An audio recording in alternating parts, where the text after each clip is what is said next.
Konbanwa, cocksuckers. Welcome to this special SoKast. This is the day that This Is How You Don't Play turns 4 years old, and today I'm at the table with a bunch of motherfucking cock blowers here, ready to blow on some cock. Wait, what? I didn't So, sign up for that. What the fuck is going on? hey, you're already in this, man. You can't get You're the ready. fuck out of this. We talked about this. You're stuck here, just licking on that cock. But What anyways, a bad time for my headphones to malfunction. This is terrible. let's go around the table, the evil table, and let's meet and greet the folks here ready for the cock. So, first up, we got the rad. Hey, how's it going? Hey, man, pretty good. What's up with you? Nothing much. Just craving some cock news. Ah, yeah, man, love the cock. God So damn good. it. We already did this last week. Oh, we did? Oh, shit. All right. Good. All right, Freddy Faz Cock, what's up, man? How the fuck do I use rations? Kojima's such a fucking cocksucker. Mm-hmm. Man, it's been 4 years since that. What's up, man? Okay. Good to see you. Yeah. And next up, we got the cocaine sniffing, money bags guy. I love Bender. Got milk. Oh, you better do, baby.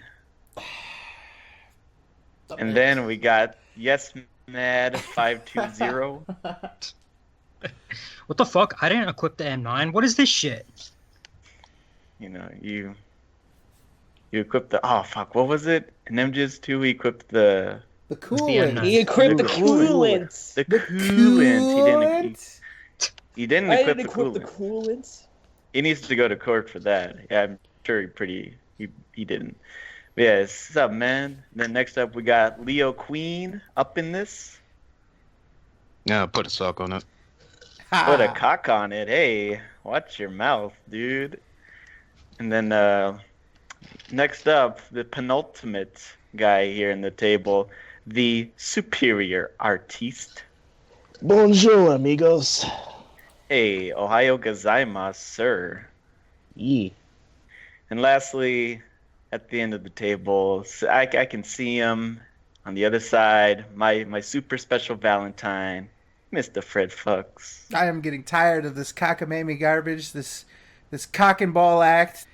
I don't endorse any of the things you said before this. I'm probably gonna just edit this out so that all you do is say names and then people react to you. It's a good idea. Fred, weren't you the one who started the cock? Listen. All right. There are rules to this shit. The first rule of Cock Club is you do not talk about Cock Club. Well, we're already That's what breaking that happened. rule. Well, nobody can hear us. broke- What are you talking about? I got some Oh, bad there's, news for you, oh, Frank. there's, okay. Hi, people. Hi, welcome to this extravagant event. This is a gala event. This is a celebration. This is actually the 4-year anniversary of This Is How You Don't Play. The very first one. This Is How You Don't Play Metal Gear Solid 2, the one that started it all. And we're very happy to share this event with you. Off the top, very special shout out to our buddy Evil AJ. He could not make it here, but obviously he's with us in spirit. Some people got to work those serious adult jobs, and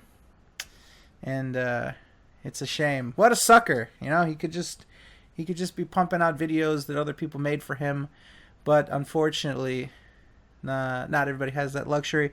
But welcome to this event. Welcome to the stream. Welcome to this YouTube video if you're here after the fact. And there's a lot that we need to get to. First and foremost, I'm sure that you guys are sick of the cock puns. And, they're probably not going to stop anytime soon. But if you guys are Made not it too aware... easy. Yeah. If you guys are not aware, and I'm not sure how you couldn't be, but cock is a very serious epidemic happening in this community, and God, I'm starting to lose track. So the last time we were on a broadcast, we were able to lay the groundwork for cock, and it was already a thing, and it was already in motion, right? Or was it not? It was. It had to have been because Sky Sands did his by last week. I think it was just starting to get up. Oh, the cock was just starting to rise. Yeah, that's I think Yeah, that was last week. It was starting to get It's starting to get up. foundation. Yeah. Yeah, just God says just started the foreplay. That's all.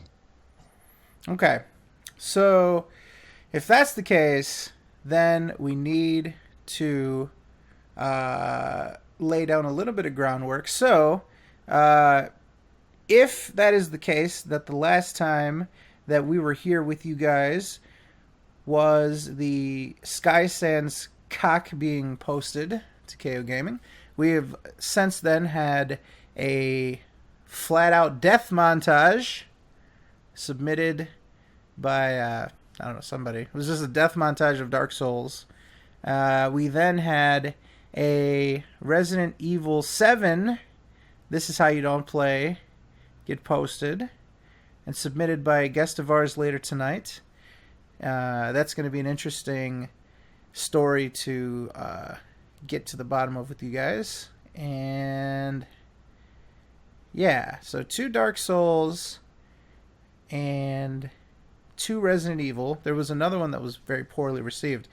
But all in all, you guys, before we start to get into details about the cock and the dimensions and characteristics of it, just your general thoughts. I mean, Lupo, you're the new guy at the table tonight. What do you think about this concept? The idea that Phil is going to have montages, basically This Is How You Don't Plays, made by fans. He's going to post them onto his channel and reap 100% of the profit. Yeah, what I think is so funny about that is just the timeliness of it. Like, this is 4 years. Like, it just really hit home 4 years after this whole phenomenon started. And, it's had a long run, but, over the past year or so, I'd say, like, it was way past the mark for him to really, like, take advantage of the This Is How You Don't Plays, because, as we all know now, he's become more stale and more homogenized and all this kind of stuff. And I really think that this is, like, one of the very, very last-ditch efforts that he could possibly do to even attempt to reclaim some kind of fame or fortune or anything like that, because what is he really getting out of it at the end of the day? And I don't know anything, because he's not getting – I don't see how this could super boost up his views, I don't see how this could super boost up his notoriety or anything like that. It's just trying to take – like, he's trying to get – a little piece of that This Is How You Don't Play pie, and the whole stuff that other people release about him. He's trying to get a little piece of that and say, like, hey, this is me. I'm trying to have the popular stuff come on my side. But I think it's like too little, too late, buddy. That's how I think about it. In his perfect world, This Is How You Don't Play makers would be like lining up around the block to just give him videos to upload. But you struck on something pretty valid, and that is that there really isn't much incentive for somebody to post a video up with him. As we'll cover a little bit later, I had posted a cock style video, and somebody pointed out that my channel, which I mean most of the people in the community already know that my channel exists, but somehow I was still able to get a bigger increase in subscribers than the 4 people that have made cock videos for Phil on a channel that is 12 times larger in a subscriber base than my channel already. So we can show demonstratively that these people that have donated these videos to Phil have not benefited at all. In fact, the only thing that they've really gotten, if this is their sort of thing, is the ability to be confrontational with people in our community. I think Sky Sands is a person that has really enjoyed this. He filed a copyright strike on a channel that uploaded his videos sans the intro and outro. He was sort of being flippant with people on Twitter, so I don't know, maybe that's his kind of thing. There's Phil fans that like that kind of stuff. But overall, people haven't benefited much at all from these. And so it's going to be interesting to see how this moves forward. And again, as we'll cover later, It's a shame that This Is How You Don't Play made its way over, but I think maybe we'll be able to parse that out a little better later on. Okay, so any other sort of thoughts about this? Generally, any other kind of just general thoughts anybody wants to put out there on the concept of the CAC, these videos, the incentives, yada yada yada? Anyone I think it's who... Go ahead. Go ahead, no man. Yeah, No, just you- go. No, go ahead, no man. I was just gonna make a snarky remark. I think it's pretty funny that Phil's doing this. It took him so long to finally get to this stage. 4 years after waiting on this, and he went back on his word so many times about This Is How You Don't Play, starting with when he bashed Chris Furtado in that live stream. He pretty much said that he doesn't really care about This Is How You Don't Play, and then he went back on his word several more times after that, and went against it, and now he's okay with it, okay with doing this. I think it's clear that the only thing he's okay with is the ability to profit. It seems like the only thing that he's worried about is these videos, and he's said this on the forums. The only thing that he doesn't like is when these type of videos get posted to someone else's channel. That's literally what he said verbatim on the forums. The way that these videos hurt me is that they're posted up to other people's channels and then people don't go to mine. And so this is the question that I would like to give you guys. If he is saying that he doesn't want people to view these type of videos on another person's channel, how disingenuous is it then for him to say, well, the benefit of you uploading this to my channel is that then people will use this video from my channel and then they'll go to yours and watch your videos. That seems to be the problem in the first place. It seems to be counterproductive. If the problem is that somebody will do a This Is How You Don't Play and then people will visit their channel instead of Phil's, why would Phil want to then showcase This Is How You Don't Plays, tell you where to go to watch more of them if he says that that's the problem? Maybe to make us look like the good guy? I don't know. He's realized that his fan base, or the majority of them, will just bend over backwards for him and do anything for him. So now he's just taking advantage of that. Mm-hmm. What I don't really get about the situation is that his end game is for people to migrate from the KOGaming channel, where these types of montages land, and hope that they carry over to DSP Gaming. If they're subscribing to KOGaming, or if they're watching them on KOGaming, KOGaming's getting attention, and really, isn't that what you wanted in the first place? I think it's a pretty cheap gimmick, to do this and all, because, it's like he's been trying to do this kind of gimmick thing for the past year, trying all kinds of brand new, different, cool stuff, but hasn't really seemed to work out that much. And to literally be asking people to make content for you and to just steal ideas from others, and try to bank off of that. It just shows to me, at least, that this is this is like if you're in the desert, you just find a bunch of Dixie cups with no water, and then you've been shit talking, milk for the entire time. And then you finally find a Dixie cup and has a little bit of milk in that, and you take the biggest advantage of that milk in the Dixie cup. Oh, okay. What style Dixie cup? Is it a jazz? With the jazz solo cup with that signature design. It's one of those. But it's just trying to show he's been trying to take different opportunities, and he hasn't reaped any benefits from them. So he finally finds the one thing that he's been ignorant to the whole time. This is how you don't play phenomenon. And then he finally tries to take up that offer to finally make something like that, to embrace why people even talk about him now in the first place in 2017. He's trying to take up on that that idea, that philosophy, that, hey, we're laughing at you, not really with you, you're not really funny, we just like it when you fail and do stupid shit, right? Mm-hmm. So that's how I feel about it. But again, way too fucking late for that. It's 2017.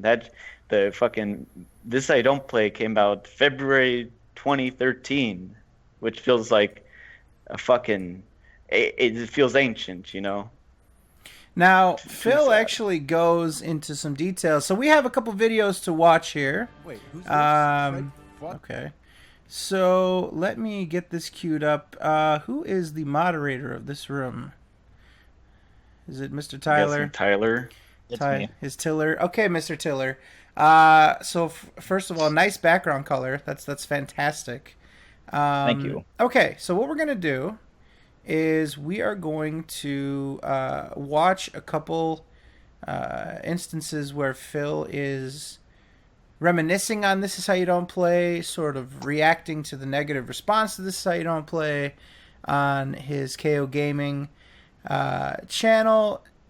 A lot of nice little nuggets. To set the table quickly here, by this point, this is yesterday and today, these two videos, Phil had uploaded This Is How You Don't Play Resident Evil 7, created by DragonSlayerVlogs, and there was a, I'd say, overwhelmingly negative response to it, people saying that it wasn't what they expected, it wasn't what they come to love and know of This Is How You Don't Plays, and that it was, dare I say, poorly made in the comments.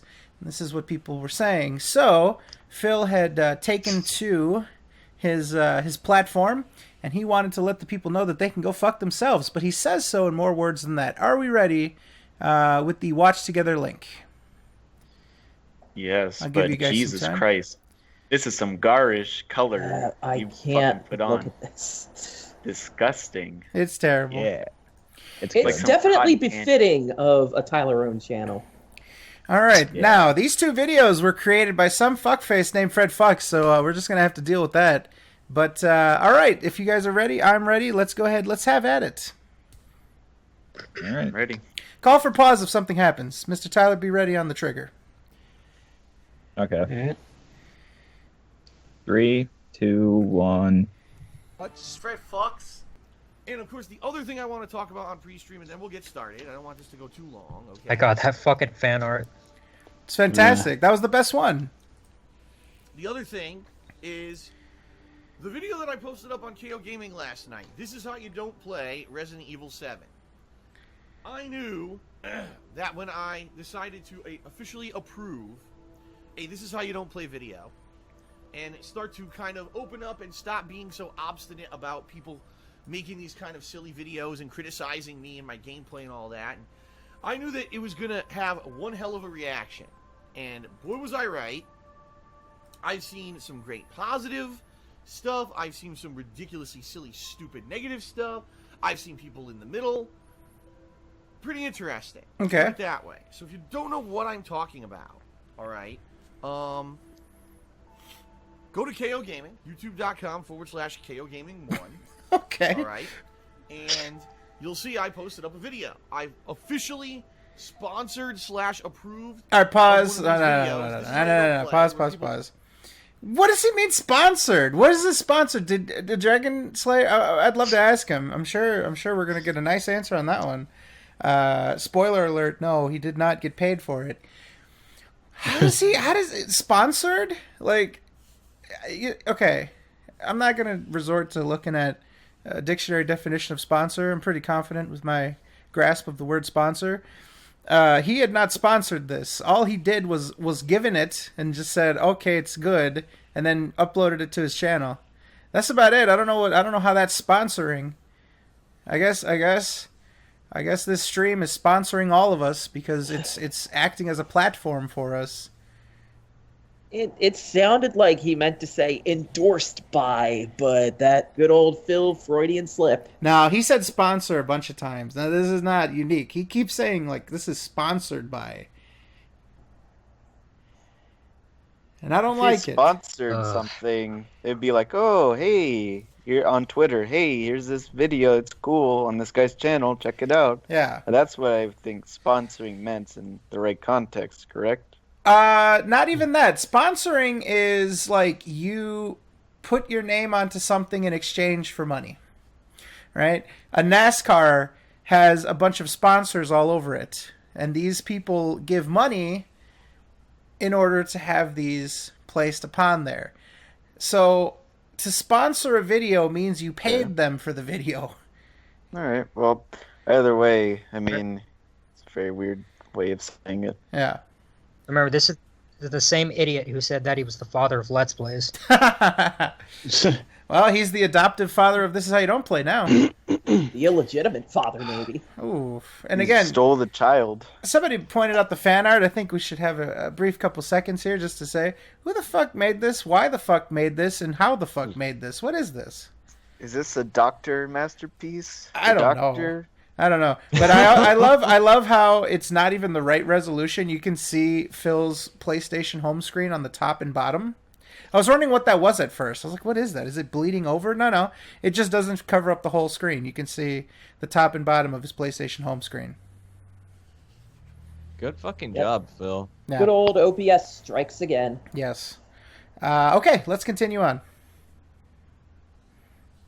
Will take my gameplay from one of my Raw playthroughs and they edit it into a funny montage that basically makes fun of me, calls me out on a lot of stuff, What? roasts me in a lot of ways. Just think about when you see a roast of a famous comedian or a celebrity. That's You kind of roast what This Is How yourself. You Don't Play is in a lot of ways, okay? Okay.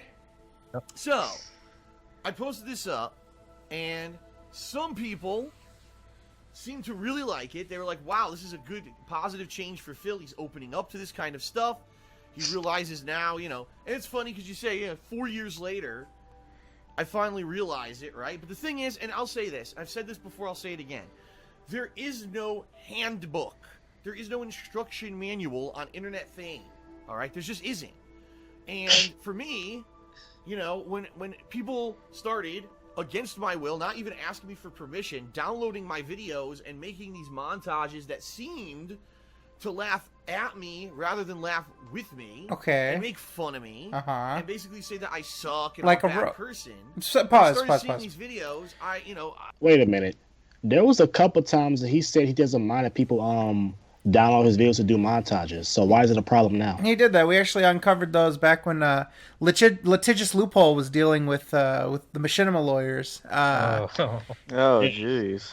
Yeah. But yeah, we uncovered a bunch of different examples of Phil saying, you can use my content for whatever you want. I'd like you to make a death montage. It'd be funny if you did such a thing, yada, yada.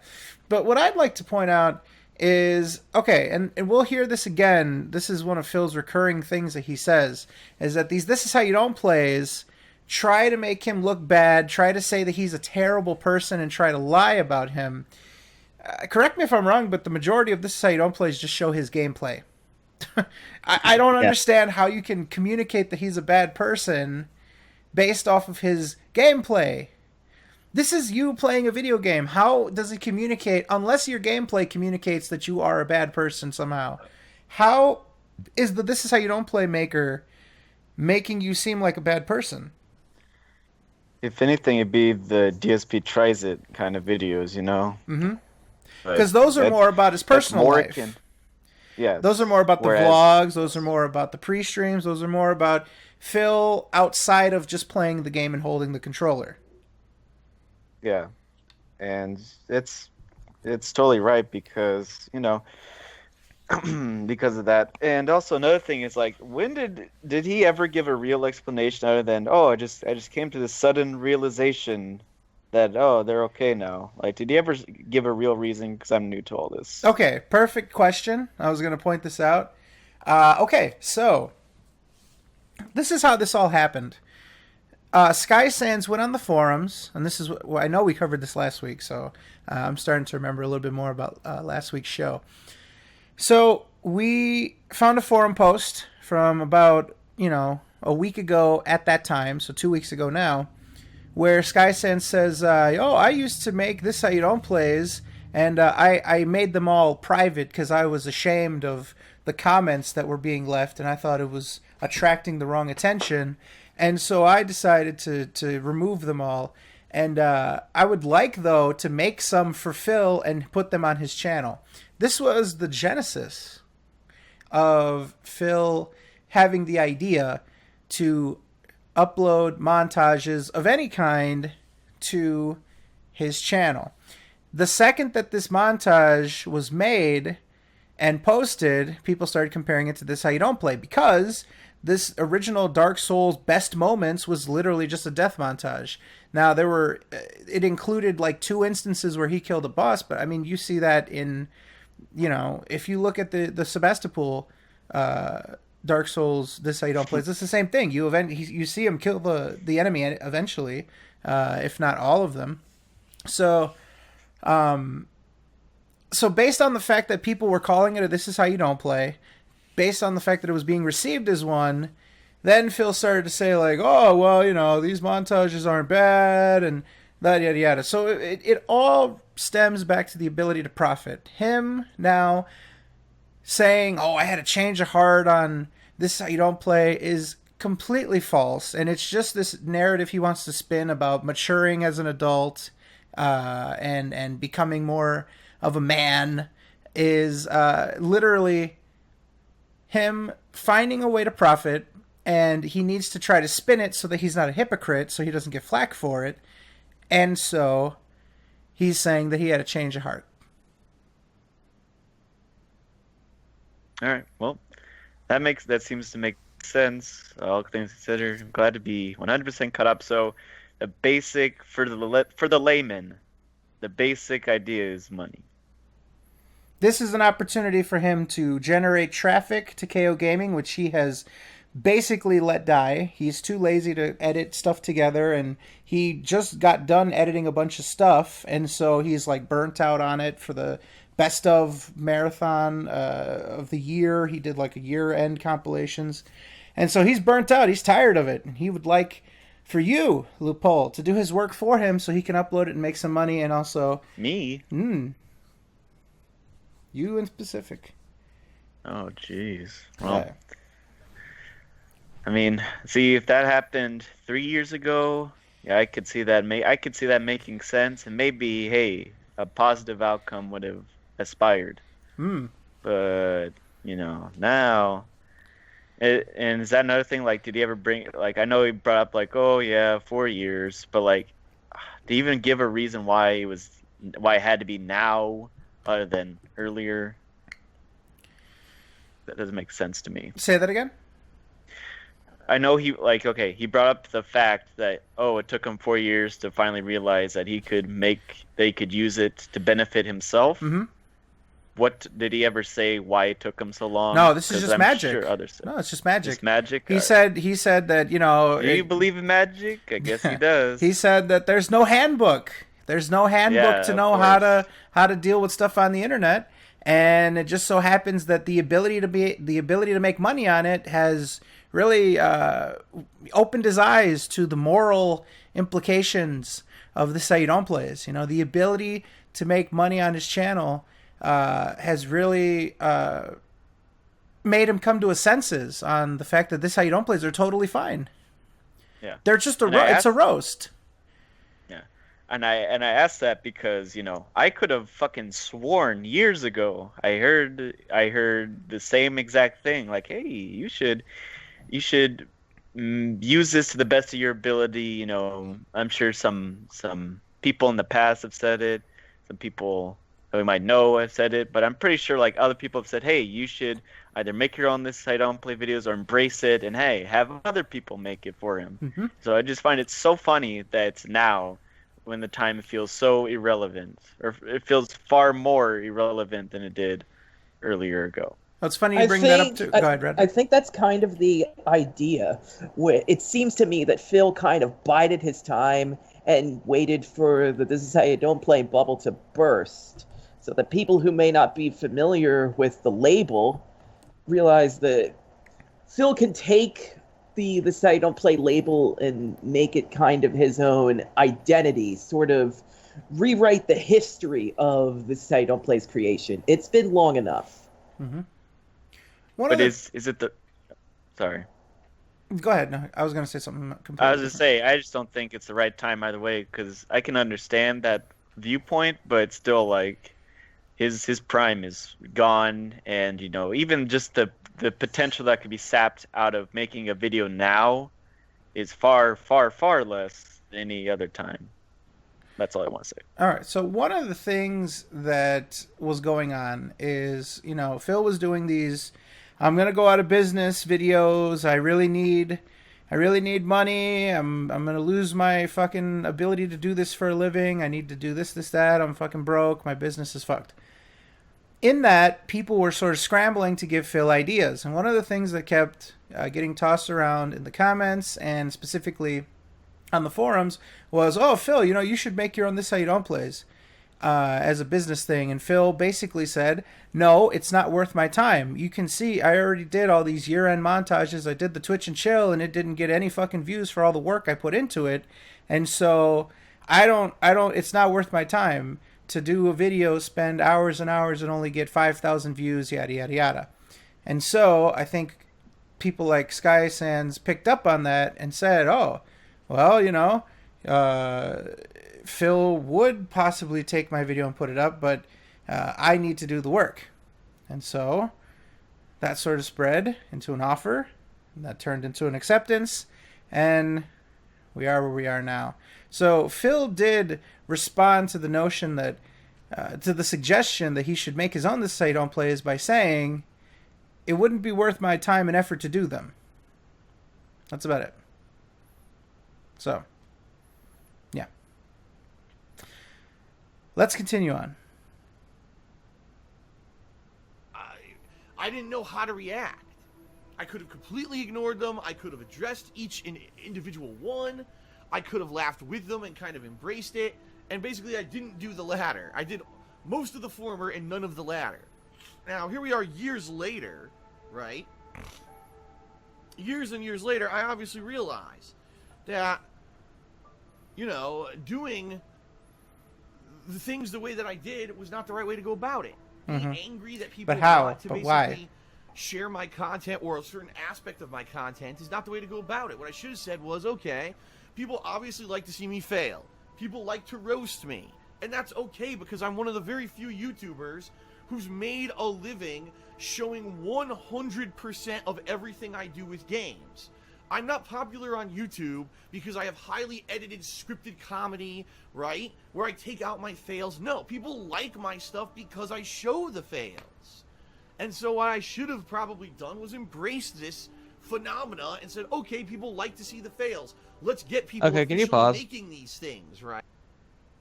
Okay, you see, people can still be funny and can still make an entertaining video without it having to be scripted and edited.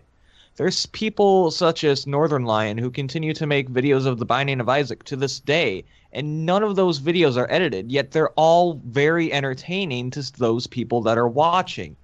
So this notion that he's the only guy on YouTube that does this whole, oh, I don't edit anything for games or anything, that's all fucking bullshit, and he really ought to be ashamed of himself. Good point. I agree. Plus, he's not exactly being truthful with showing you 100% of his content. He has... there's a history of him not purposely uploading matches from his fighting game sessions, either because he got completely wrecked or because there were embarrassing sequences that took place. So it's not 100% true, and I admit I am kind of stretching it. But Phil has cut content before. All right. Anything else before we move on? All right, let's do it. Right? And instead of attacking or not necessarily attacking, because it wasn't like I went out and I publicly started attacking everyone who made these videos. No, you attacked AJ though and told him he was crazy and he's going to kill you. Obviously you're a dick because you're stealing my stuff and stuff like that. I could have gone about it a much different way. Okay? Let's face it, it's true. And, now I can say that. But why? Because it's 4 years later. Oh, okay. But, like I said, there's no handbook for internet fame and no instruction manual on how to go about doing stuff the right way. It was magic. Learning experience. It was magic. And trust me, I'm sure there are people who watched me and my experience as a YouTuber, and they learned from my mistakes, and they're doing much better. Oh, yes, we are. So if anything, hopefully other people have learned. But it is what it is. I finally, 4 years later, I'm just kind It of is like, what it is. you know, I think I'm gonna embrace it and see, what happens. So, some people wanted to submit these montages and stuff for KOGaming, and one of them, incidentally, was that This Is How You Don't Play. And I watched this video, and I'm like, this video's good. Oh. Now, there are obviously some things in the video that can be improved, and yeah, there's a few cringy moments. But for the most part, I watched this video and I laughed my ass off at a few in particular things that happened during it. And I'm like, why wouldn't I approve this? Why wouldn't I want to share this with more people? Right? What? Is this the RE7 one? He's talking about the Dragon Slayer Vlogs Oh, one. Jesus Christ. He loved it. All right, immediately. Here's what happens. We know you didn't watch it. There's people who watch This Is How You Don't Play because they like to laugh. They Oh. think that it's funny. They think that it's entertaining. Okay. And there's some people Oh, that yeah. understand that This Is How You Don't Play only exists because I exist. And that if I were to go away as a business, that basically the whole source material would kind of be gone. Not to say that people haven't made these for other people, because they have. Well, people can but go they're through your not- old you're never gonna footage. be as They'll popular always or have find that something. core Focus like they have since they started with my content. Okay. Keep me in business, or This Is How You Don't Plays will end. So there's some people that understand that. And hell, there's actually a lot of people who saw these videos over the years, and they became fans of mine. They actually tune into the streams, and they watch my raw gameplay and everything. You know what I mean? So, oh, excuse me.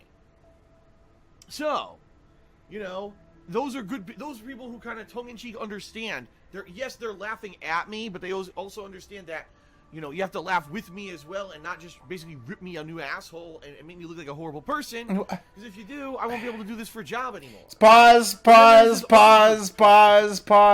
the fuck was that?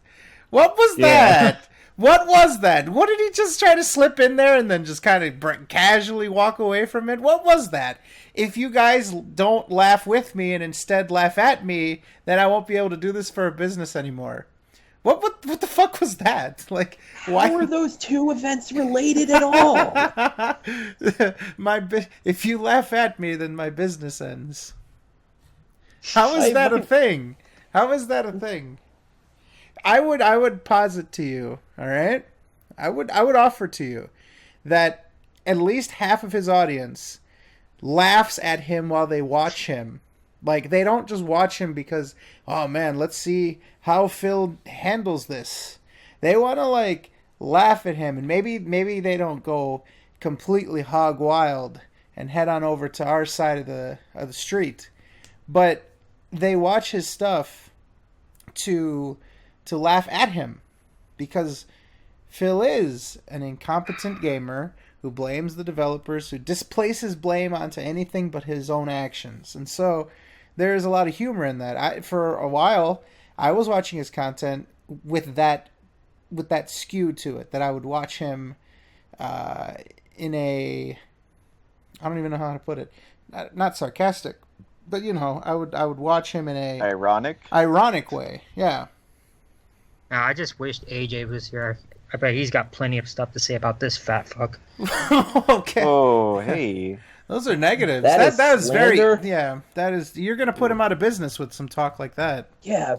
Yeah, think So you about the laughing business. at him. Yeah, we need to laugh with him. Yeah. Let's have him on. We'll laugh with them. But anyways, that's just, I just wanted to call attention. Let's laugh with Phil. Hey, Phil, come on. I wanted to call attention to that because he just glosses over this.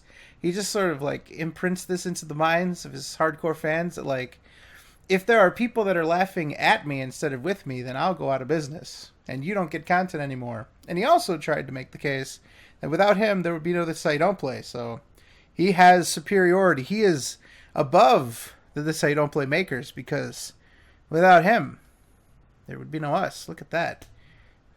Anything else before we move on?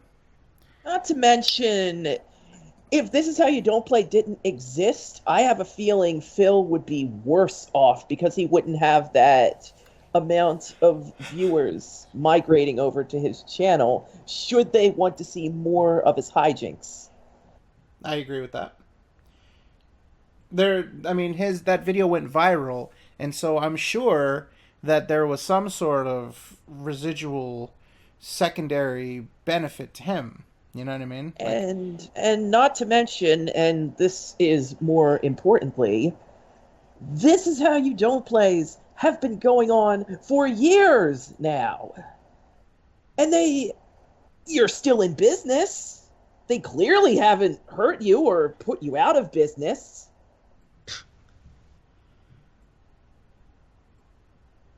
What a stupid comment that was. Remember, it's like holding a gun to his head. Though. That's right.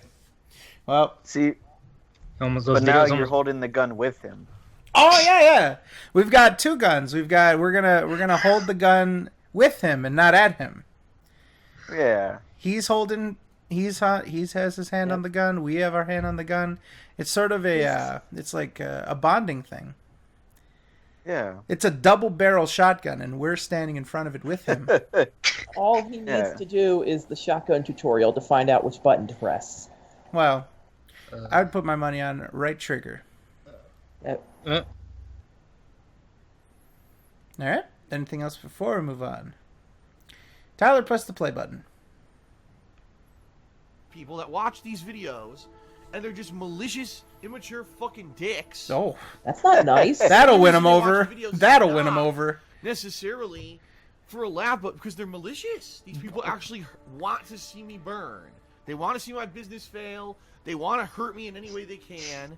And so for them, oh, well, this is great. The only thing I want to see him burn is this content and make these videos so we can watch them without giving Phil any ad revenue. Yeah, no, that's no way to talk about the way lead disabled. They don't realize that would mean that's the end of This Is How You Don't Play if I went out of business. But My they're God, not that he's smart. so paranoid. I mean, if anyone who would have no morality or conscious, feeling of, oh man, I want to hurt someone I don't even know who's never done anything wrong to me. Obviously there's something fucking wrong with them to begin with, right? So these people, they watch This Is How You Don't Play video. Now here's the thing. I have not edited this video in any way. This Is How You Don't Play video. We'll see about that. We'll see about that a little later. I didn't edit it. I didn't request that anything be taken out. I didn't say, it's too harsh or too serious. This video must be tamed for it to be on KO Gaming. No. This video, you're seeing it in its original form. In fact, the only thing that was changed was there were 2 copywritten songs in it originally, and I was afraid that those were going to get flagged on YouTube. So I did ask the guy, can you re-edit it and just replace those songs with more generic music? But for the most part, you're seeing the original video. I didn't request anything like that at all. Okay? Okay, we'll see. So this video is an original This Is How You Don't Play. This is what it would have been. In fact, it is what it is because this guy already posted it on his own personal YouTube channel previously. Is it? But wasn't getting a lot of attention for it because the bottom line is so many people make This Is How You Don't Play now. There it is. That they all watered each other down and basically killed the whole phenomenon. So this guy was kind of upset that, he put all this time and effort into this video and no one was watching it. So I said, I'll feature it on KO Gaming. Pause real quick. So I put it up. I want you guys to keep that claim in mind. We're going to touch on this later tonight when we actually do talk to Mr. SlayerVlogs. Quote, he was upset with the amount of views that he was getting, and so he came to me, and I decided to do him a solid and to put it on KO Gaming so he would get more views on his video. All right? Just keep that one in mind. Let's continue. And you've got people, I swear to you, it's so silly, so stupid, right? And here's what it said. This video obviously was edited by Phil to be tame, and it's not a true This Is How You Don't Play. Or other people, this video is terrible because it's approved by Phil, even though, keep in mind, this video was already uploaded without me or my permission. Because I uploaded it to KO Gaming, it immediately became bad. It doesn't make any sense. Some people think that I made the video, when I blatantly say in the fucking video I didn't. It even says in the video who made it and everything. It's obviously not me in the video, talking in the video. Some people say that I edited the video to be tame. No, that's false. Completely false. Really ridiculous. Just silly shit. The crazy-ass fucking conspiracy theories. Right? So just because I liked the video, and I approved it, and I posted it on KO Gaming, it's immediately bad. Despite the fact that it is legit, it was put up on YouTube beforehand. I have nothing to do. Doesn't really I have make no it hand in good. the making of the video whatsoever. It was made by one of us, so that's the mentality of the idiot.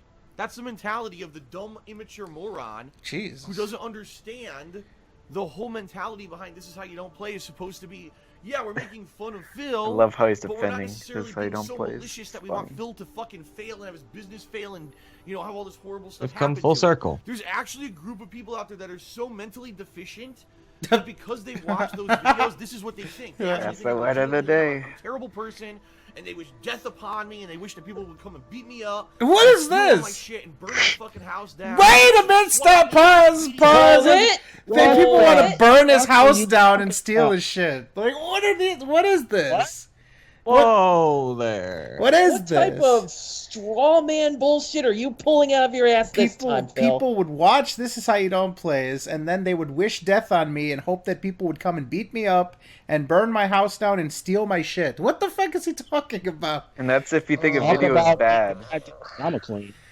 If you think a video made by someone else is bad, then oof, you're an arsonist now. Yeah, this is ridiculous. Okay, so one of the things that I think is ridiculous, and unfortunately this I think is the worst side effect of this, because Phil now has a This Is How You Don't Play, and because it was made by someone in the community, he's now acting like this is How You Don't Play. This is the same as any other This Is How You Don't Play. This is of the same exact. That's all the same. This How You Don't Play came from the exact same factory. You know what I mean? It's the exact same, and I put it up, and so it is representative of every This Is How You Don't Play that's ever come out. This is me taking... Essentially, this is like Phil climbing to the top of a slide and saying that he climbed a mountain. He's acting like he achieved something great, like he just really put himself to the test. He pushed himself to the limit, when all he did was upload a This Is How You Don't Play that, and we'll get into it, that This Is How You Don't Play doesn't really showcase him doing poorly. It mainly kind of focuses on things that he just says during the playthrough and just sort of pokes fun at the fact that it's either annoying, unnecessary, or just irrelevant. There isn't much gameplay fail. There isn't the same rage, the vitriol. You know, the most interesting and provocative This Is How You Don't Plays are the ones like Dark Souls and Hotline Miami and Metal Gear, the ones where not only is he failing, but he's getting upset and he is ranting. These are the things that make This Is How You Don't Play is good. When we watch a Let's Endure, it's not just that he's failing that's fun. It's his reaction, his analysis of why he's failing. When he's yelling, poorly made, and he's getting pulled out of a car and he's saying that this is the fault of the game and the developers and that this is all bullshit, that is what makes it fun. That is what makes it funny. Not just to see the repetitive act of him failing over and over, but to have him come up with things like magic and, you know, this bullshit, my mouse is fucked up, and all these different things. That is what's funny. The fail and the analysis and the continual fail and him continuously getting madder and madder. That is a This Is How You Don't Play. That is a good This Is How You Don't Play. That is a necessary This Is How You Don't Play. It's one that is actually worth the effort to do and worth the effort and time to watch. Not one that is simply just there for the sake of being there and just making do with whatever is there. Yeah, I think that's a big contentious point that I think should be brought up. You know, there isn't just, oh, all This Is How You Don't Plays are good, I'm just going to watch all the This Is How You Don't Plays. I think it's a lot more than that. You know, it takes skill to be a good editor, to know what to take out, what's good, what's not, what makes a video more funny, anything like that. It works on your editorial skills to, you know, clip through stuff that isn't very interesting. But the thing is, a lot of recent, not every, a lot of recent This Is How You Don't Plays I felt, you know, haven't been very enticing to watch. You know, I don't feel like I'd want to watch them because either nothing really happens in them, you know, like he doesn't get mad, he doesn't yell, he doesn't get ragey, you know? Yeah. But people, I think it's been a trend to like, oh, every single game he plays, let's make a This Is How You Don't Play, regardless of whether he's bad in it or not, or if he makes like enough content to make an amusing video where he yells and gets mad and fails in a way that would make for a good watch. Yeah. Sometimes it's just because it's a popular game. Yeah, even if it like Resident Evil, like was there? I don't really know a whole I watched lot the whole about it. playthrough. It was not eventful. Okay. It was not. It was not a playthrough that is a candidate for This How You Don't Play. And you know, Yeah. honestly, you know, obviously there's a lot of people that watch This How You Don't Play. I feel like we are in a unique position. This group, we sort of, I mean, we don't intend to, but in a lot of ways, we kind of put This How You Don't Play to the test. We do Let's Endures, and we do it in a group setting. It's not just one person reacting to something. We're actually live streaming a group of people watching something in sort of like a group environment, right? And so you're getting the reaction of multiple people. If something is funny, you hear everybody in the group laughing about it. If something is annoying, then we start to get distracted and we start talking about bullshit and we start, you know, turning on the turning on This How You Don't Play. We are in a unique situation to where, I mean, I don't know how many This How You Don't Plays we've done in Let's Endures. I would say we're getting close to 100. Man.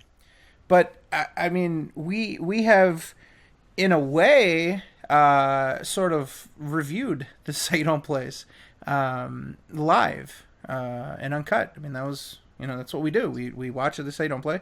We react to it. We react to the material. And we have clear favorites. I mean, Chaff makes really good ones, but he also chooses good ones. And the last thing I'll just say about this before I start rambling is the most disappointing thing is when you have a really like anticipated game or when you have a favorite game and it's not worth of This How You Don't Play. You know what I mean? Like that sucks. Like when I was playing Mafia 3 and hot take, unpopular opinion, I really enjoyed Mafia 3 because it gives me that it scratches that Ubisoft itch. You know what I mean? Oh, like they don't scratch that enough. Well, so you know, I got the chicken pox for Ubisoft. You know, I got the Ubi pox. Okay. But hey, that's what I need in my life. If Ubisoft came out with, all right, this is a completely different subject. Anyways, I was looking forward to Mafia 3. I was like, yeah, fuck yeah, Mafia 3. And it wasn't very eventful, so I didn't bother checking out the This How You Don't Plays for it. I remember we were going to do, I think, a Far Cry game, because it's like, you know, oh, this is a good game. I like this game, but it doesn't always make a good This How You Don't Play. And that's disappointing. You know, you want games that you like, games that you're excited about to end up being good This How You Don't Plays and to see Phil rage and all that kind of stuff, but it doesn't always happen. And so it's more important to maybe find an obscure game, maybe find a game that people didn't think was going to pose a problem, that has the reactions and the rage and the salt and the rants instead of Conduit 2. Conduit 2. I think Skate was terrible, but a lot of people wanted to see that. Red Dead Redemption. We didn't even fucking bother uploading that, but it's a fantastic fucking game. You know what I mean? Is. Like you would think that, maybe made. something will happen. Far Cry Blood Dragon was another one. Yeah. Oh my god, we couldn't even. We were just like, fuck this. Yeah. No, not worth it. Completely abandoned it like 5 minutes in. I think that was for the best. Oh, yeah, And- then we also do Skate. Yeah, and then we abandoned that one too. You know? Yeah. And What about Silent Hill 2? yeah, we abandoned that too. Mostly because Shot was supposed to be in it, and she just kind of had like internet troubles. way to throw her under the bus. Shout out to Shad. Wow, It's not even bus Jesus. throwing. It was just unfortunate. bus throwing. Actually, this How You Don't Play Silent Hill wasn't that good. It was decent at best. I think it can be summed up with this. Compare This Is How You Don't Play Max Payne 3 Oh, fucking Red Dead Redemption. Oh. Night and day motherfucking difference. you know? oh, I loved to see. That's the thing too. That and that's on the opposite spectrum, on the opposite end, when there's a game that you really like, and This How You Don't Play, just oh man. You know what I want to see? Hmm. This Is How You Don't Play Alan Wake. Ah, There's a lot of good stuff in that playthrough. A lot of funny moments and rage. Get cracking, boy. But I I had a think better that PC. I think the main takeaway is that This Is How You Don't Play isn't just a blank slate. It's not just, written in stone that all of them are the same. there's different flavors and varieties of them. There's bad ones, there's annoying ones, there's just insufferable ones. There's the decent ones. You can watch them; they're okay. Sometimes you'll get a good laugh. Then there's just the amazing ones, fucking Vice City stories or Liberty City stories. The Grand Theft Auto ones tend to knock it out of the park. Yeah. I don't know why. I don't know why Grand Theft Auto games are so magical for Phil and This How You Don't plays, but yeah, those really hit the spot. It was mostly just the Liberty City stories where they were not willing to give Phil any quarter. I love that This How You Don't play. No, a good tip is Whoa, you sound like you love it too much. It was great. It was so much fun, and the Let's Endure environment is really like to watch it with your friends and to hear other people laughing. It only makes you laugh harder and stuff. Oh, that's just it's great. I would recommend to you, if you watch This How You Don't plays, do it in a group setting. It makes it so much better and interactive and fun. So yeah, fantastic. a good tip is to just watch the playthrough before you decide to make the montage. Yeah, I mean that's the ideal. Like if you can watch it while Phil is streaming it, like you can do it in small parts. You can make mental notes of things that happen. You can look forward to things. That was the thing. Like with Scarface, I was watching it while he was doing it, and I was editing it in waves. Like he would do the first session, I would start editing the first session, yada yada yada. So it was much more manageable, and I knew that it was worthwhile. It's funny because with Scarface, the first session was completely uneventful, and even though I had said that I planned on doing it, by the end of the first session, I was like completely turned off by it. I was like, I'm probably not going to do it. I was about to tweet that I'm probably not going to do it. And then, lo and behold, by the second session, it started to pick up. So, yeah, that's definitely something to at least watch, at least have a working knowledge of the playthrough, Yeah, don't do a game that you haven't played or know nothing about. Yeah. Yep. And one of the beauty. Go ahead. Oh. That's you. Go ahead. I was gonna say one of the beauties to doing the Crash Bandicoot playthroughs for Phil was that he did them all in one sitting, so I had all of the content there as I went along. And while watching, I would sort of make mental notes on all the shit that he did and just sort of figure out what I was going to edit and how I was going to do it through that. Yeah, Same thing happened to me when I was watching his Dead Rising playthrough. Mm. Yeah, Leo King said, watch the play. If anybody's doing This Is How You Don't play, just watch the full playthrough first, and then decide what clips you want in. Because that's what I kind of did when I made This Is How You Don't play Blood Money. Mm-hmm. Being much easier. Absolutely. Yeah, don't try to overcrowd it with memes and your own comments and shit. Just let the watcher have their own. Let them make their own thoughts. Yeah. Yeah. You Keep don't it at need minimum. memes to You don't need the memes to survive. It is funny. I just looking at it. I think almost all of us in the call have made it This How You Don't play. Fazzy has, Torres has, Leo King has, Loophole has, Tyler has. I don't know about Nomad. Did you make it This How You Don't play before? Yeah, you did. The Pin Delete one. Yeah, I said I made Oh that one. yeah. And then I tried to make that one watchable, but some people just couldn't watch it. The 'cause idea was of so it boring. is fucking. The idea of it is fucking hilarious. Yeah. And then Rad Brad. Have you done one before? Absolutely zero. But you've watched a lot of them. Okay. But the point, Yes, not to put you on blast, but the point is a lot of us have actually made them ourselves. And, we can speak from experience in, what works, what doesn't work, why we picked certain things. And if you look at it, a lot of us picked things that we're really into. Fazzy did Crash, and Torres did Dead Rising, and Leo King did, you did Bioshock, right? I did Bioshock and Infamous Second Son. Tyler did it. Tyler did Uncharted. Didn't you also do AC? I didn't do No, I never did Uncharted. I did Skyrim. I thought you did, or not Uncharted. You did, Skyrim. Skyrim. I did Skyrim. You're thinking of Carl. Yeah. There's Didn't so you many. also There's do, so many to keep track of. Didn't you also do Assassin's Creed, Leo King? No, or Leo King. No, you're Leo. No. You're Leo King, Tyler. Oh. You're Leo King from now on. No. I can try and imitate Leo King. There you go. Let's do it live on the air. Let's try to make it. Let's make it seem okay. Go ahead, try it out. I'm saying Racist. I'm Assassin's Creed. Okay. Yeah, I am. I'm pretty racist. And then Loophole did assorted ones that he was into. Except for Sure. Minecraft. Were you a Minecraft connoisseur? Loophole? Well, you see, I went to unfortunately. Oh, I went to yeah, a yeah, yeah. Minecraft convention. Yeah. And actually, I don't. If I have a quick.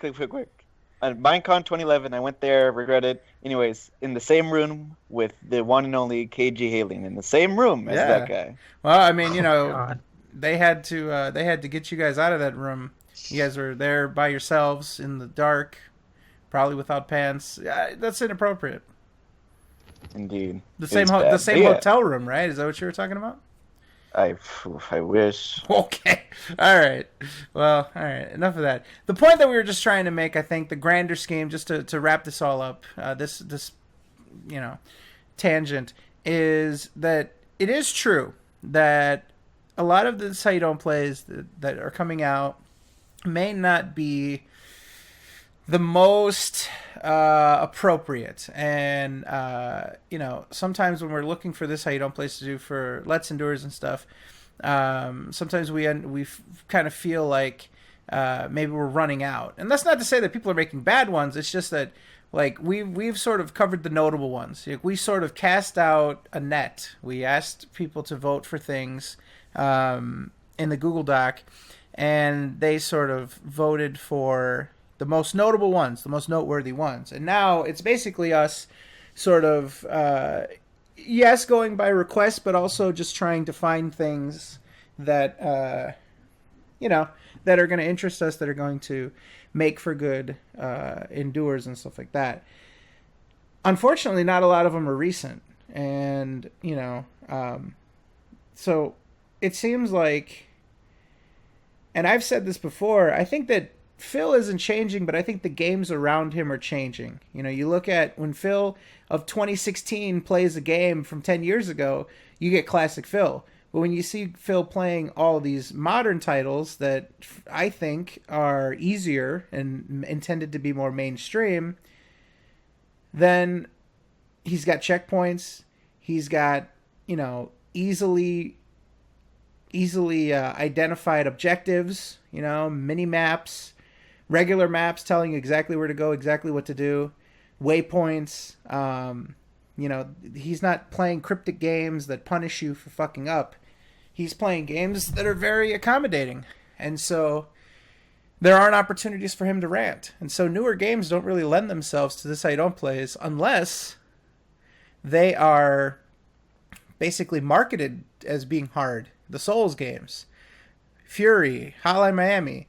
These made good This How You Don't plays, but these were also games that people knew and were sort of marketed as being difficult games. So I think that that's a big factor too, and I think that that's why current games don't necessarily make good This How You Don't plays. They're just getting more easier and more mainstream, and they're getting more accessible. So, anyways, a lot there to unpack. I think we did a good job. Is there anything else before we move on, just on maybe any reasons why This How You Don't plays are not as hype as they used to be, or anything like that? It's mostly just the people that would normally watch them. I feel like they're running low on the necessary time to consume them. That could be a factor too. And as a personal recommendation, or if you really want to go after the Phil Salt, anything related to multiplayer is the way to go, because there the difficulty is predetermined by the company that he keeps in that online setting. And when he gets destroyed, there is absolutely no filter on Mr. Phillip. That is far more entertaining than the single player. Of course, that's just my opinion. And I just think the source material It's a bit shoddy nowadays, you know, just not as interesting. He's become very bland and you know, very filtered. You know, not really as pointed and sharp. And you know, he used to say some whack ass shit back in the day. You know, he used to say some spicy words, some controversial words. The spice. Now all you get is, you know, your boner innuendo. Oh, and, look at that you know, rock over there glitching. Oh, well, yeah. it's pointing observational. up, It's just him pointing at things as he walks along the road. Like, can you imagine if you walk? Well, I can't imagine walking anywhere with Phil because he doesn't really do that. But let's say that Phil was being pushed in a wheelchair while you walked down the road. He would just like point at trees and shit. You know, he just, oh, look at that over there. Look at that. That's become his humor. Like, you know, he doesn't have. There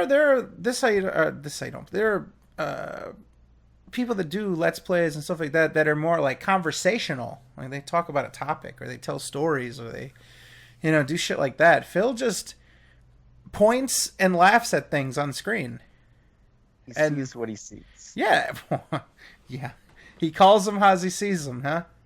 Yeah, exactly. No, he's so straightforward. So he's very blunt. Yeah. Maybe if he smoked the blunt before he fucking commentated, he'd be a little more interesting. Maybe he'd get more introspective. Gaming. Yeah. Some 420 gaming. Some good old fashioned drunk side Phil. K.O.ronic. Alright. So I think we can move on. Anything else? Crackhead gaming. Perfect. He can smoke crack cocaine. Mr. Tyler, hit that play button. This is how mentally stupid. Mentally nuts. And it's hilarious because you look at the video, it's got more thumbs down, right, than thumbs up, which is hilarious because it's a legit, this is how you don't play. Okay. So this, on its own, was... Maybe it's garbage. Oh, it's great because it makes fun of Phil, it's good content, thumbs up. Pause real quick. I just have one real quick thing to say. So that is, and we'll get to this as well. I keep saying we're going to get to it, but it's going to be during the Dragon Slayer segment. I remember this, and he was able to screen cap this for me. That video was already mixed in reaction. It was literally like a 50-50 reaction. It was 12 thumbs up and 10 thumbs down before it was even associated with Phil in the slightest. So just on its own, it was already a controversial "this is how you don't play." So for Phil to act like, oh, when it was posted, it was a delight for everyone. Everyone loved it. And then it gets posted to my channel and then people don't like it. No, that's not correct. That is not correct at all. It was a controversial "this is how you don't play" the second that it was posted and when it had absolutely nothing to do with Phil. So he's being completely dishonest to you. And I saw a forum post that was the same thing, like, oh, these fucking faggots, they only dislike it when it's on Phil's channel. Well, no, "this is how you don't play" was already mixed before it was even put onto anything with Phil. So, just to clear that up for you. Let's continue. It just doesn't make any sense. That is the mentality of these morons. Oh, God. He's really going on the offensive. It's just so mind-blowing. And this one, Jesus. It's so mind-blowing. I read I'm reading the comments, I'm looking at it, I'm like, these kids. These darn kids. I say kids, but that's the sad Reading part. the comments more like They're deleting. probably not kids. These are actually probably adults. Hey. Hey, we grew up. Oh.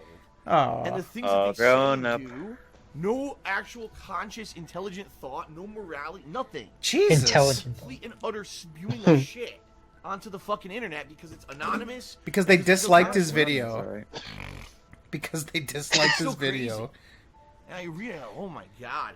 But this is good because I was actually expecting. You were this. expecting I was this. expecting You to fell see for it, and Phil's I wanted trap. to see what was going to Yes. happen if I approved the video, right? A video that was anti me, you know, makes fun of me, roasts me. Now automatically the video's bad. What? So there you have it. No. I If don't know about that anything, one, here's bud. what this No. shows. There's a large group of people out there who like me and like my stuff. Are They there? might not necessarily approve of everything that I do and say, but they understand how it's entertaining. They understand how it's fun. What? And yes, every once in a while, you might make fun of me or watch a video that makes fun of me, but it's all kind of understood under the umbrella of, You know, I'd rather have Phil exist and be successful so that we can continue to laugh with or at him or whatever, right? The recurring It's the bigger theme good, the greater good. is like how he won't be the other around. group of just retards. They're just so dumb Retards. that they actually would wish like actual pain to me and thing. He You know what I said mean? it. Like, What the how fuck? dumb can you be? You might really dislike someone. How many times I does it really dumb and dislike moron certain in this people. like 10 I minutes really video? dislike certain celebrities and stuff. Jesus But Christ. for me to go after them, Retards. you know what I mean? And say, oh, I wish to death What? upon this person. I wish that their whole business would fail. Pause. Oh, That's the insane. humanity. Gotta give it the Pazaruski. Can we just point out that Phil has done this several times? Oh, come on. Not To- Toby Turner. Developers Oh, of okay. video games. Yeah, remember when he said during WWE that like he hoped that they all die and shit in a pool of blood and stuff? The developers. Come on over. I'll bring the cyanide. Oh my god. And what about Toby Turner? Kill yourself. No, kill yourself and do it in a way so that it doesn't harm others. And this is coming from that same person. Mm-hmm. He's so mad. He's so mad that people didn't like the This Is How You Don't Play that he posted. It's so, like, I made the video, obviously, right? The one that we were watching, but watching it back now and, like, really paying attention to it so that I can give my take on it, man, he really goes on the offensive. Like, this is just video number one. We got another one to go through. It's the pre-stream from today. This is the pre-stream from yesterday that we're watching right now. Really goes on the offensive. Really fucking, I mean, I don't know how many times he said moron and idiot and retard and mentally deficient and god damn. He's so mad. He's so mad. And it's like I've been saying, he has to have an enemy to confront, even if he doesn't name drop them or give them an identity. There has to be someone who wants him to fail so that he can. Well, you know, it makes him more motivated, you know? So I was trying to think of my thoughts. He's trying to get this enemy so that he can fight this unforeseen power. He does this all the time. It makes him the underdog. I'm not like the popular YouTubers because I do things a little differently, as if popular YouTubers are a front to his business. Mm-hmm. Well, I mean, it rallies the fans. You know, we've noticed whenever he does these drama videos, there's people that come out of the woodworks just to basically say "fuck the haters." You know, it speaks to the tribal nature encoded in our DNA. You know, we like to be on a team to fight off another team. This is human nature. So, okay. Anything else before we move on this Pazaruski?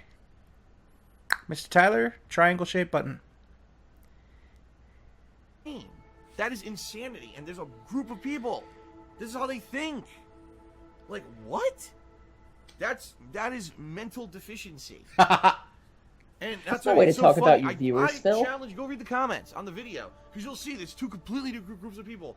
Intelligent adults are like, wow, this is great. Phil's embracing. This is how you don't play. This is a big change for him. This is, good. We'd like to see more of this kind of thing. And then you got the other idiots. It's just like, oh my god.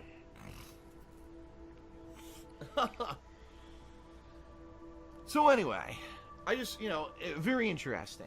And, I'd be curious. I've got a few more people now who've contacted me and said, well, Phil, I'd like to maybe make one of these for you. It'll have some nasty stuff in it, but that's the point. I think, it's supposed to be a roast, right? I just picture his So I currently distraught have 2 or 3 expression on people his who saying face they're gonna start as working he's on telling montages his stories. and stuff. I can just imagine if he did these that they're going to be pre-streams with his coming out webcam anytime on soon, while he was just 'cause I think bitching some about people have these. just started That would work be on very these. nice. Okay, but hey, as more and more stuff come out, and are submitted to me, I'm going to keep releasing it on KO Gaming. I think that this community creations program is a great idea. I think it's going to work out positively in the long run. Excuse me. And I think it's going to be for the best. I think people are going to like it. So, pretty cool. All right. So, anyway.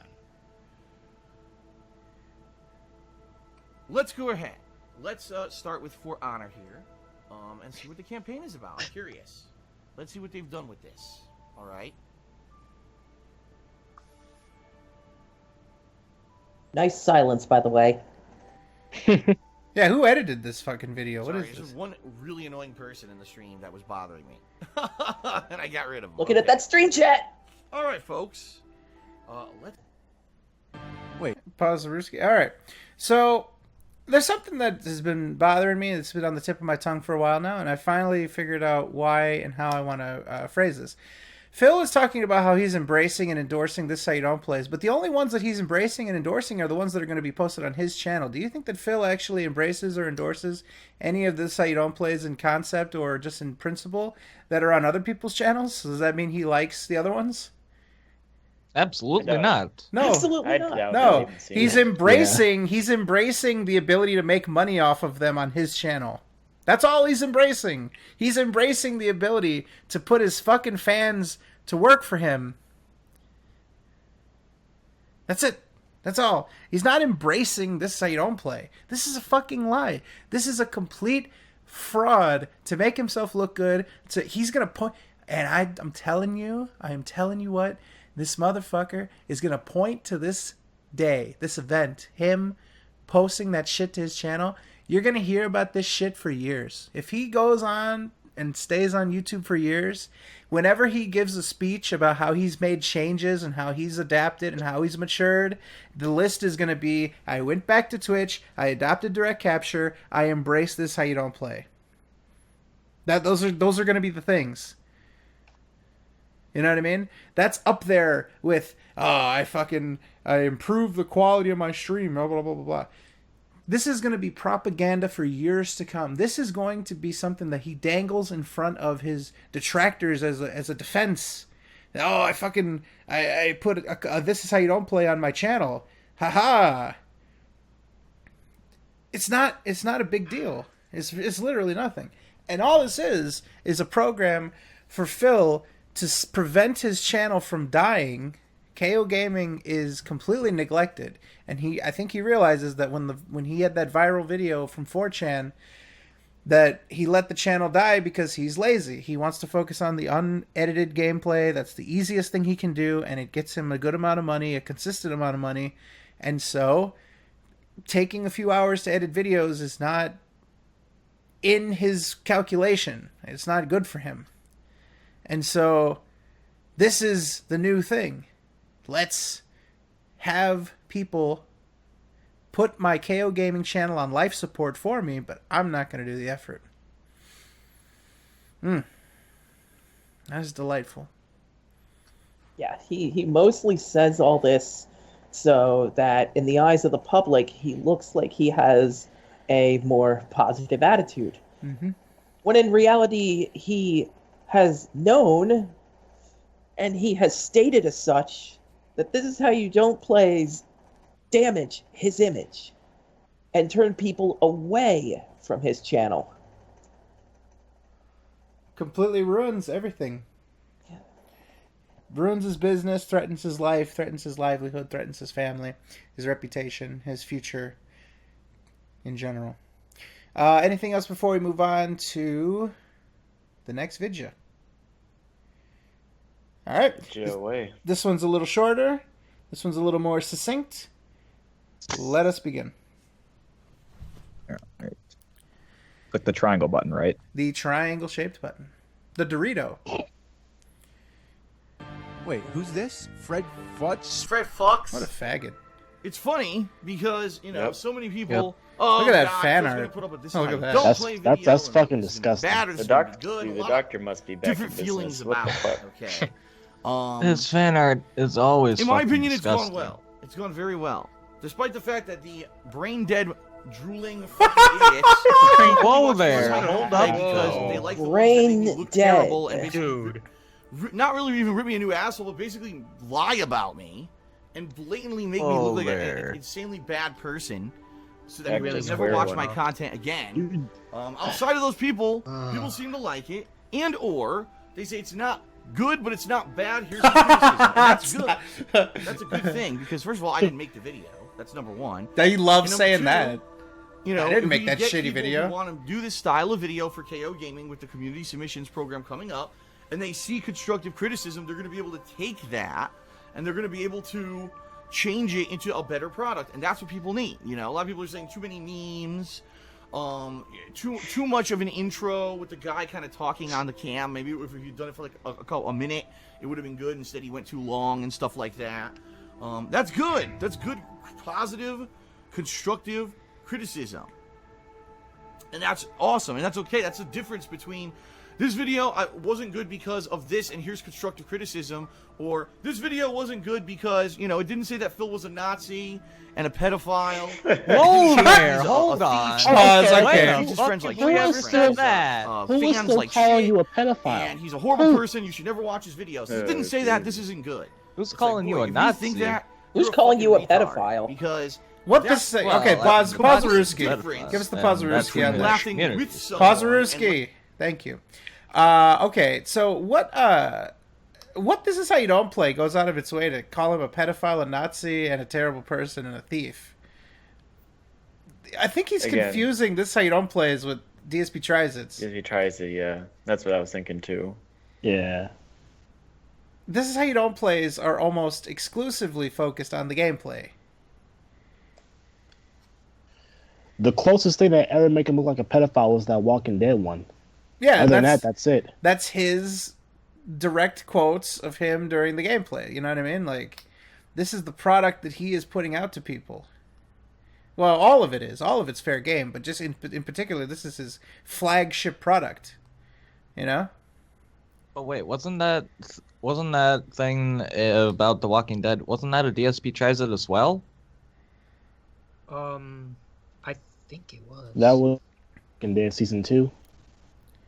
Yeah, the thing where he was talking about Clementine. Yeah, I believe that was a DSP Tries It. So even that is DSP Tries It, and even if it was into This Is How You Don't Play, it still falls in both categories. Yeah. I think people call him a Nazi because of the Dead Space thing, you know? Yeah, Where he said, you know, he basically role played as a Nazi, which, you know... Try to say he try to copy Howard Stern. Yeah. Because, you know, when I think of Phil, I think of Howard Stern. Yep, they're one and the same, didn't you know? But... So that's the thing, that Phil is strawmanning the shit out of this, and he's basically trying to say that This Is How You Don't Plays go out of their way to make him look bad because they lie about him, when the majority of This Is How You Don't Play is just footage of him playing the game. I just have such a disgust for the way that he describes this and the way that he tries to vilify This Is How You Don't Plays that fall outside of his umbrella. And by the way, he has gone on record and said, like, oh yeah, when people submit This Is How You Don't Plays moving forward, you know, I have to inspect them to make sure they don't insult me too much, that there's, you know, no references to my family, which literally is a fancy way of saying don't make fun of my girlfriend. He refers to her as his family. And, because that's about it. I've never seen his dad or his mom get made fun of in This Is How You Don't Play. I've seen Leanna get made fun of in This Is How You Don't Play, but I've never seen his family get made fun of in a fucking This Is How You Don't Play. But yeah, this is what he wants to tell his fans. He's hoping that his fans haven't seen them for themselves, and he's gonna just say that all this terrible stuff exists in them, when the reality is it's literally just his gameplay. So... with maybe a few jokes here and there, but they're not fucking... they're not how he's describing them, and the goal of This Is How You Don't Play is not to paint him as some sort of, like, socially repugnant person, some sort of miser, some sort of, you know, Visigoth. Degenerate. Let's continue. Laughing at someone. Actually trying to basically roast someone and have some fun at their expense, but everyone gets the joke, versus actually trying to intentionally hurt someone. Ugh. That's the difference. And if you think that intentionally hurting someone is okay, you are a fucking immoral person. And you really should get checked out. You should go to the doctor. or a psychiatrist. Go to whatever the fuck moral you need, doctor. because that's fucked up. And that's the difference. And I think that's a lot of people, sadly, the You need people to who are have the white downvoting coats the come get video, you. there they are. Yeah. You know what I mean? The big wave of people coming in and saying, oh, well, this isn't the usual, this is how you don't play, where everyone basically makes Phil look like the devil, so no one will ever watch his content and he'll go out of business again. So this sucks. Thumbs down. I'm like, oh my god, are you fucking serious? But anyway, the video has it's just under 7,000 views in a day and a half. So it's obvious that there's some interest and people obviously are watching the video. Yeah. So that's good. You baited them I've into already it. gotten a few other people who are saying they'd be interested in possibly doing a video of this style. And that's good. But I haven't gotten any like solid committals and or like time frames of when I can expect to get it. So we shall see. We shall see what happens with that. I hope that people will get excited. And, you know, it's not only about that style of video either. People want to make montages for KO Gaming and stuff that are not like This Is How You Don't Play. You can continue to make those as well. You know, those videos that were released over the past I like how that has this become a one on secondary Monday thing also now. are very Like, welcome. The focus If is you watch now my on This stuff, How You and Don't wanna, Play. you know, maybe do a little side project and get you a little bit of a shout-out credit or whatever on the channel. Credit. You know, then so be it. Please consider it. Contact me, darksidefil@hotmail.com, or, you know, PM me on the forums. We'll talk about it. You know what I mean? We'll talk back and forth about it. Talk how to committal that cock. The committal. Okay.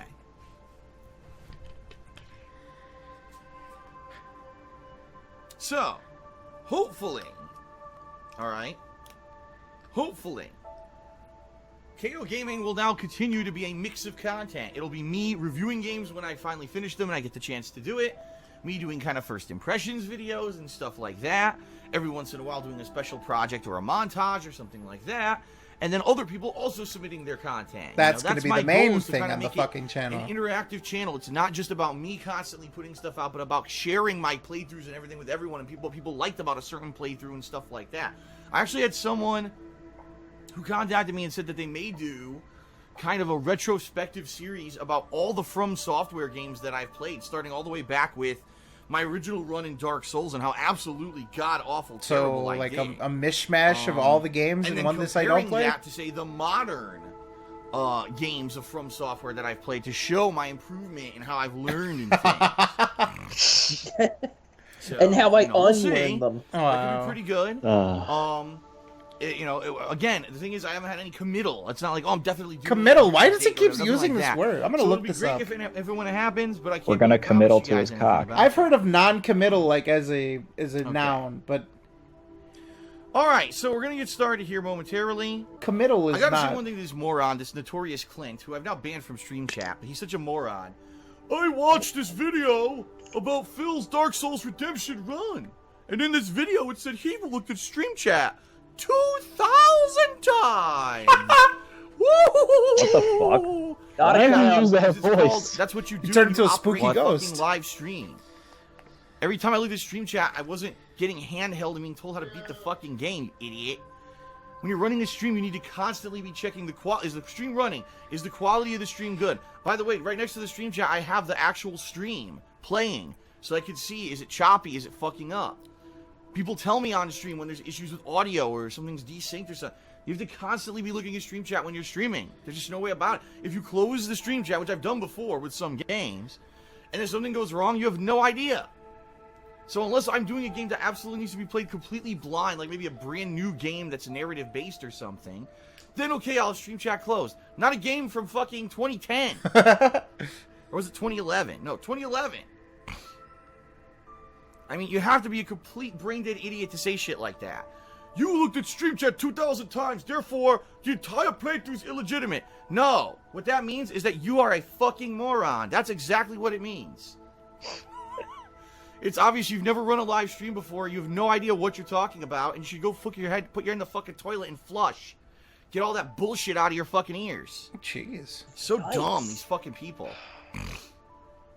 Exactly.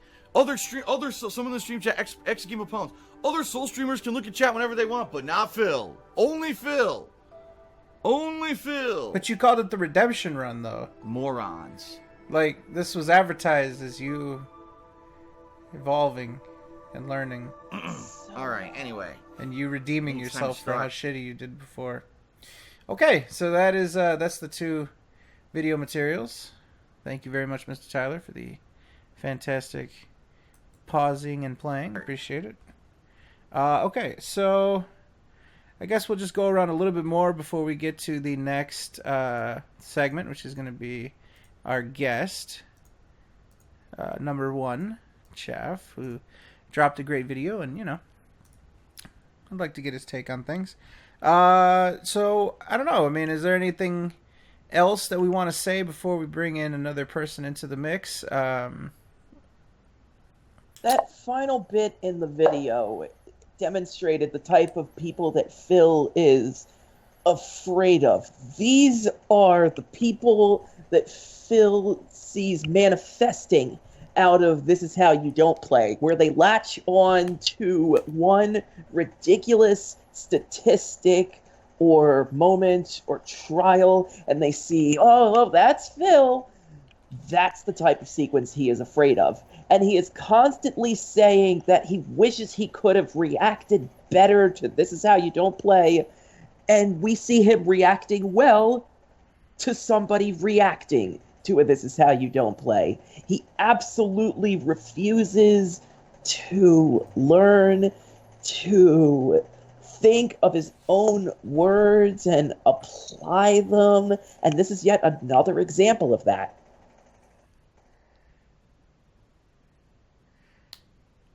I agree with that.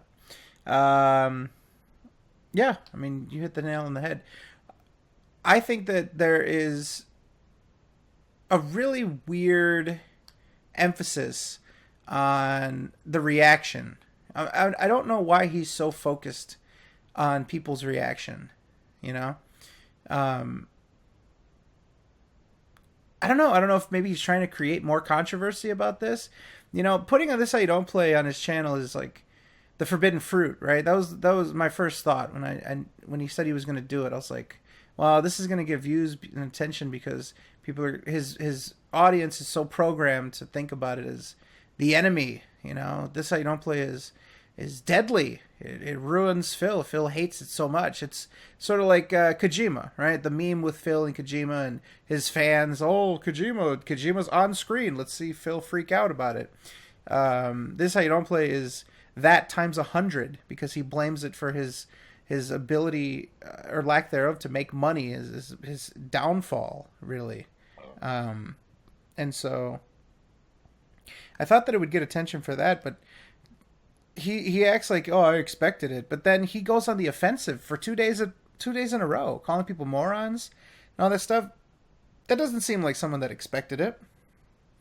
He's acting like he was completely surprised by it, and he's so offended that people didn't like This How You Don't Play. And it's so weird to see the juxtaposition that he's now defending the merits of This How You Don't Play. He's like defending it from criticism when he was the biggest critic of This How You Don't Plays. It's so weird. It's such a weird, again, juxtaposition. Fancy word. But it is. It's such a weird conflation. It's a quandary. It's a conundrum. It's a quagmire, Rad. It's a quagmire. Well, to me, it seems like Phil is only embracing This Is How You Don't Play because they're coming from the people who get it. They don't want to see him fail. They don't want to, hurt him maliciously or whatever the hell his tirade and his imaginary sequence was. He's embracing the people that kind of get it and want to support him and help change what the definition of This Is How You Don't Play is.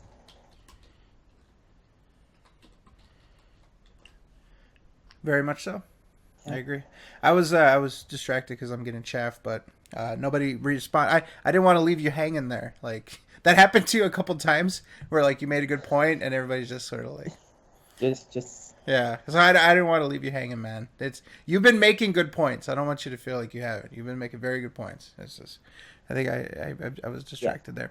Okay, so I'm gonna grab Mr. Chaff You know, he is a prolific This How You Don't Play maker.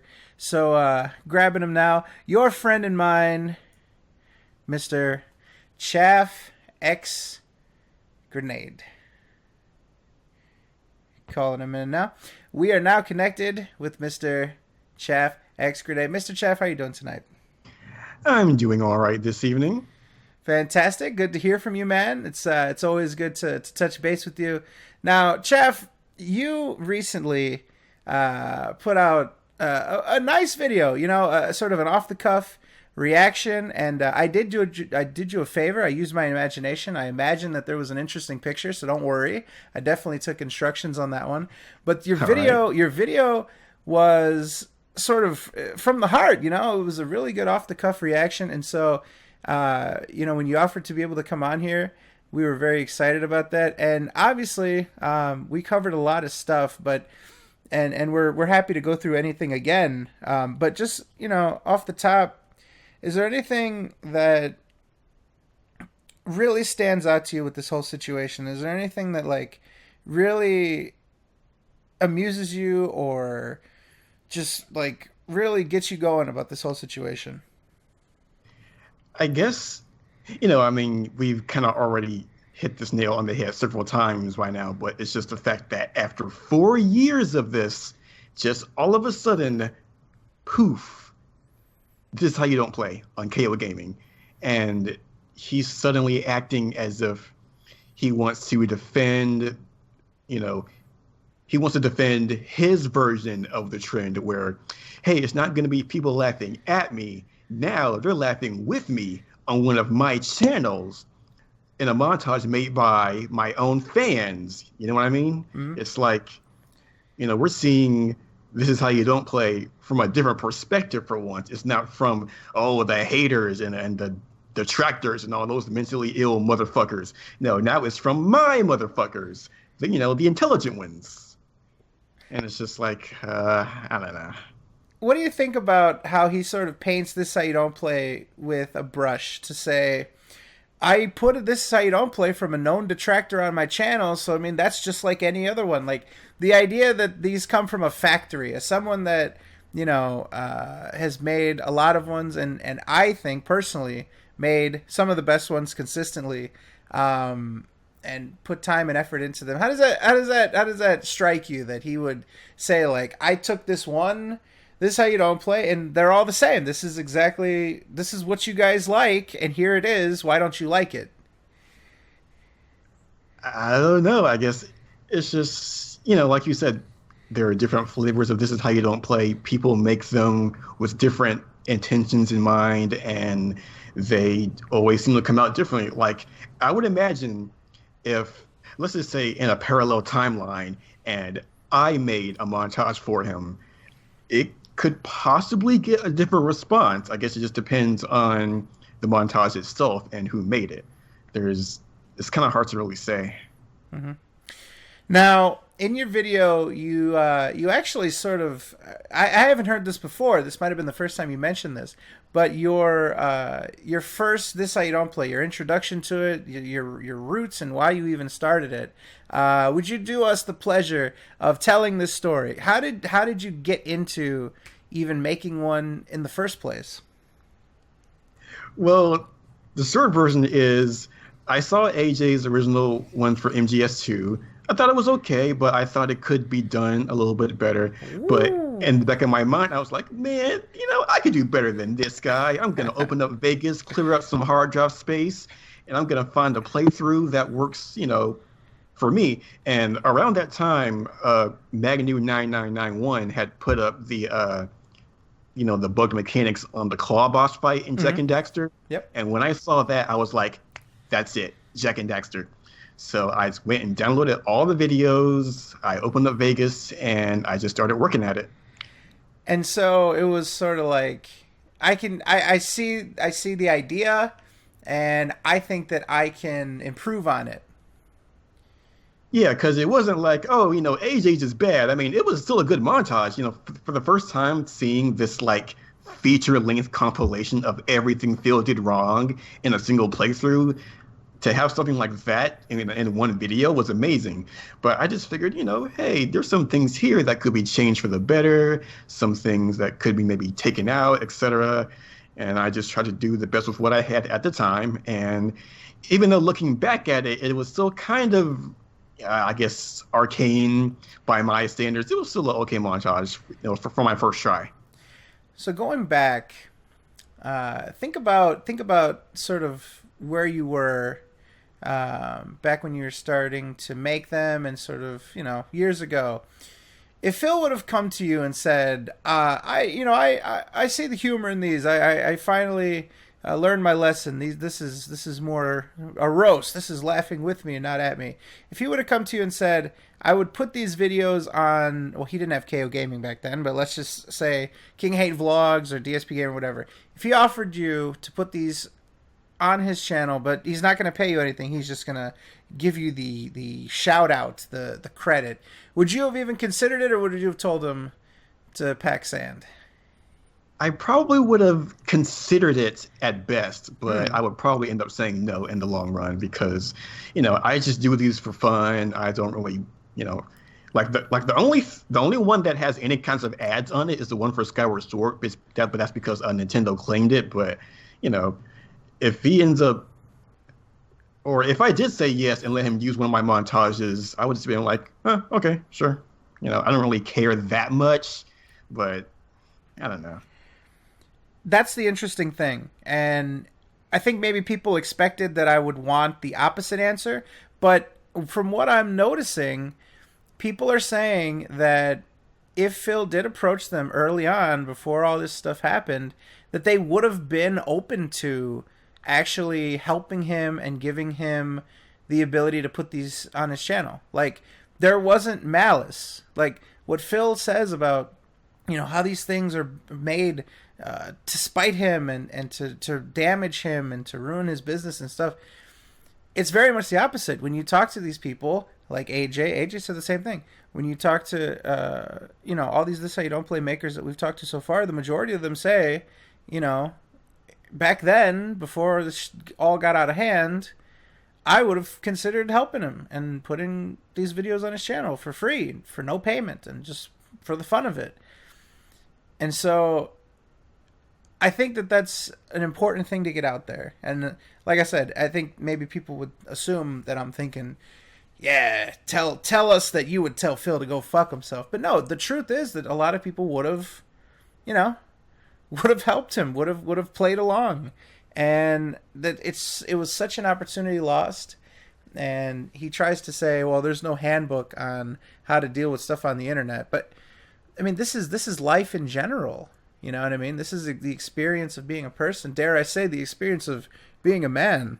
To not, I mean, if you react to something negative, okay, let's just say in your circle of friends, right? Let's say that they start making fun of you, something that you did at a party, you passed out and something happened, or they come up with a nickname for you. The more you fight against it, the more it sticks. You know what I mean? Mm-hmm. It's just like that. When you show somebody that they can get a rise out of you by doing something, it makes them want to do it more. And so this isn't just exclusive to the internet. The internet merely makes it on a bigger stage. It's just spread and accessible to so many more people, but people are still people. When you show that this upsets you so much, people can't wait to go tell Phil about Kojima. People can't wait to see him play these games that they know he's going to get upset and get a rise over. And so it has nothing to do with the politics of the internet. It has nothing to do with, how could I have known that this situation exclusive to the internet could have played out this way by how I reacted to it. It's just life in general. It's interacting with other people, and it's just the way it goes, Yeah, I think really the best thing he could have done back then was just roll with the punches. Absolutely. Because even before This Is How You Don't Play, there were plenty of fan-made fail montages, even though they were all pretty short. But even back then, people loved seeing him fail. That was really the highlight of his playthroughs, because even back as far as 2009 when he first did Infamous, like all the things like, oh, I died instantly, or what? That's fucking bullshit. Like all of that stuff that we've come to know him for today, that still happened way back then, and people went crazy over it. And we would all maybe post some comments and they'd be like, oh, Phil's being stupid again, but it's just like, that's just what he does. Mm-hmm. And it's funny because Lois is in the chat. Shout out to Lewis. I think Lewis actually has like one of the best strategies, right? It's hard to make fun of this guy because he just takes it all, and he enjoys it. And so Loophole, trying to make fun of Lois is hard. It's a losing proposition. It's impossible. It's impossible to get to this guy's fucking skin, even though he's a piece of shit. Yeah, he doesn't have any skin. Fake Mexican. He's pure memes. Fake Mexican. Yeah. Did you just say that he takes it and he loves it? Yeah, he takes absolutely. Lois, you can't do shit to Lois. Like he's bulletproof. You see Even that when shit? you think you got him, he comes fucking back. Yeah. He takes it straight to the Nico knee. Yeah. See? Phil could learn a lot from Lois. Good. Lewis should be his mentor. Everyone should be a lot more like Lois. Fuck Lois. Yeah. But no, thank you. Oh, come on, Torres. Not interested. No. Nobody wants to be like I came two-faced. I myself have spent my time being a Lois. Never again. But the point is just, again, it's just life. It's just the way it is. When you're in a social situation, when you're around groups of people, if they know that something bothers you, then they know where to pick at. And again, like, it was funny. So in high school, they tried to put a nickname on me that I was actually okay with. And so I pretended that I didn't like it so that it would stick. And it worked. And so that ended up being a nickname of mine that I was perfectly okay with. It could have been worse. You know what I mean? It could have been much worse. But I played the game. I knew exactly what to do. I ended up with a pretty decent nickname. I was pretty happy about that. High school nicknames are very important. Now, had I have just, fucking just, oh, that's whatever, then they would have got bored of it, and they would have just moved on to something else. Okay, what can we do to push his buttons? It's just life. And I have a hard time believing that Phil did not have this sort of ability through life to be exposed to these situations where if you react to something, it's like bullying. You react to it, it continues. So, I just find it weird that as many years as Phil's been on the internet, with his 8-year legacy and dealing with tons of people, whether it's fans or critics or whatever, you think he would be used to this by now. It's just like, oh, people are saying stuff about me. Well, what else is new, But he still always finds an opportunity to get upset about it, and every time he gets upset, it's like I'm somehow surprised by it, and I don't know why. It's like 1 step forward, 2 steps back, every single time. Now it's more like a half step forward and like 5 steps back. Yeah.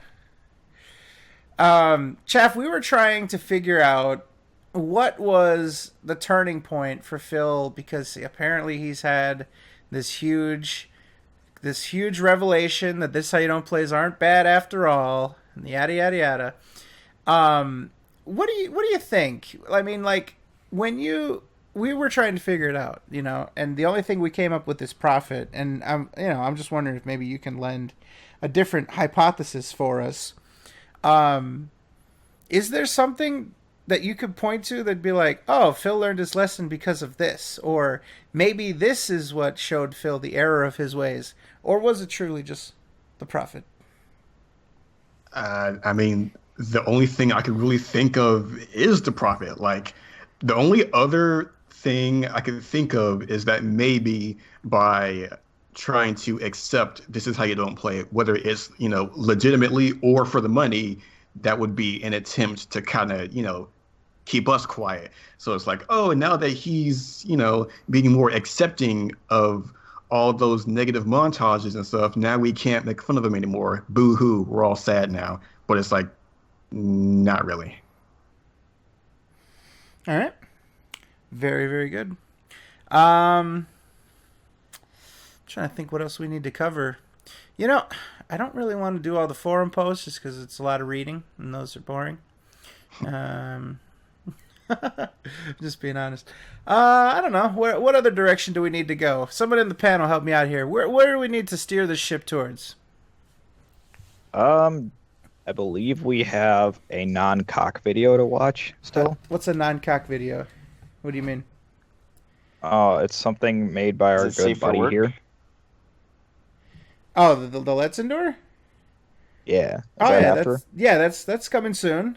All right. We do need to talk with DragonSlayerVlogs. Chaff, would you be willing to rejoin us a little bit later tonight while we watch your fantastic Uncharted 2, This How You Don't Play? Sure. Okay, so let's do this then. Director's cut. It's the director's commentary. Okay, so let's do this then. We will say goodnight to Chaff for right now. We will then grab DragonSlayerVlogs. We'll get his take on this whole debacle with This How You Don't Play. And then after that, we will move to the Let's Endure. All right. Sound good? All right, Chaff, thank you very much for your time, man. Appreciate it, as always. Always love having you on. And, yeah, for this 4th anniversary and stuff, I think that it would be only right to tell you, man, you have made a lot of people happy and a lot of people laugh with those videos that you've done, just for the fun of it, not for profit, not for anything other than just to share laughs with people. And so I just want to say thank you for the videos that you've made. I mean, you've literally made some of the most enjoyable Let's Endures that we've done. And just provided us and the people that watched our videos with a good time. And so thank you, man. Thank you very much for the stuff that you've contributed. It's really awesome. You guys. Get me all emotional and shit. It's the truth, man. I mean, really, to do these videos like that, it's just about sharing a good time with people. That's it. It's that's the beauty of it. It's not profit driven. It's not popularity driven or anything like that. It's just having fun with people, and I think that's the most genuine thing and the most honest that you can be about it, is to do things for the fun of it. So yeah, I'm really glad that people enjoy watching them, because I enjoy making them. Like, I enjoy finding a project, starting it, and just really getting into it, like coming up with ideas for edits and how to do certain things. And that's when I feel that I'm having fun making these, honestly. I like it. All right. So we will see you a little bit later tonight, and we will enjoy yet another Chaff classic. Where can people find you? You can find me, on Twitter at ChaffXGrenade, and you can find me on YouTube, youtube.com/ChaffXGrenade. Yeah. Check that shit out. And I highly recommend his Twitter, by the way. Yeah, highly. That Twitter's pretty lit. Absolutely. I don't know. It's got monster girls on there. I am gonna have to say one more time. Exactly. I do have to say one more time though. You got to talk with that pizza place, man. I don't know if you've been posting pizza pics lately, but they fuck you over, dude. You can see the sauce. Like, they're actually fucking you over on these pizzas, man.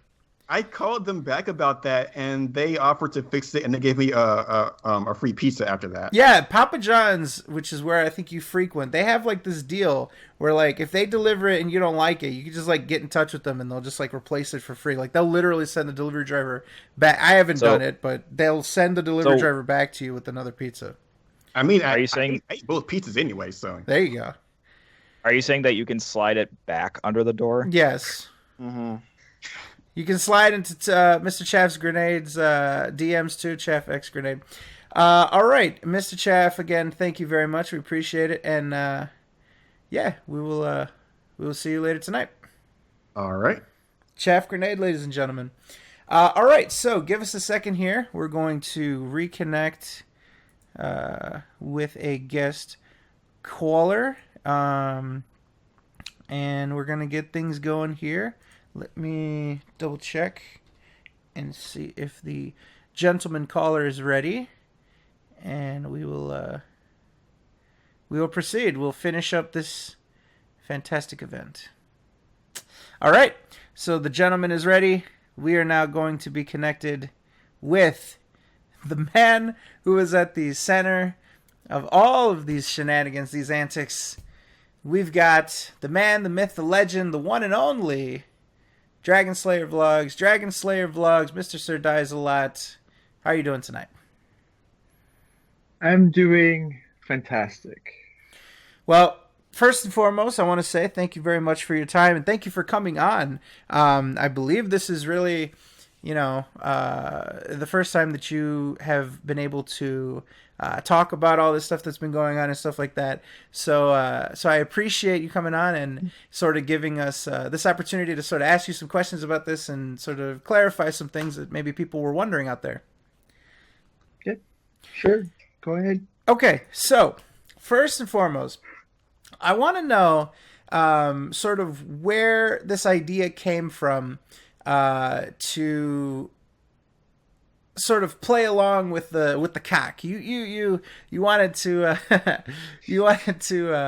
play with this idea, but what was it? Was it the original cock videos just like they weren't good, or like what was the thinking behind offering up a This How You Don't Play to KO Gaming? Well, actually, haven't really, at the time, I did not watch anything of the cock submissions, so I had no idea what people were talking about. And then I heard Phil was accepting them, and I'm like, I just replied to a couple people and saying, hey, I'm going to jokingly just submit mine and see if he accepts it.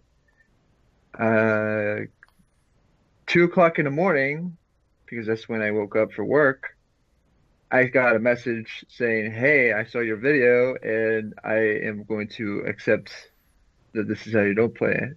So then I just like, okay, this is very interesting.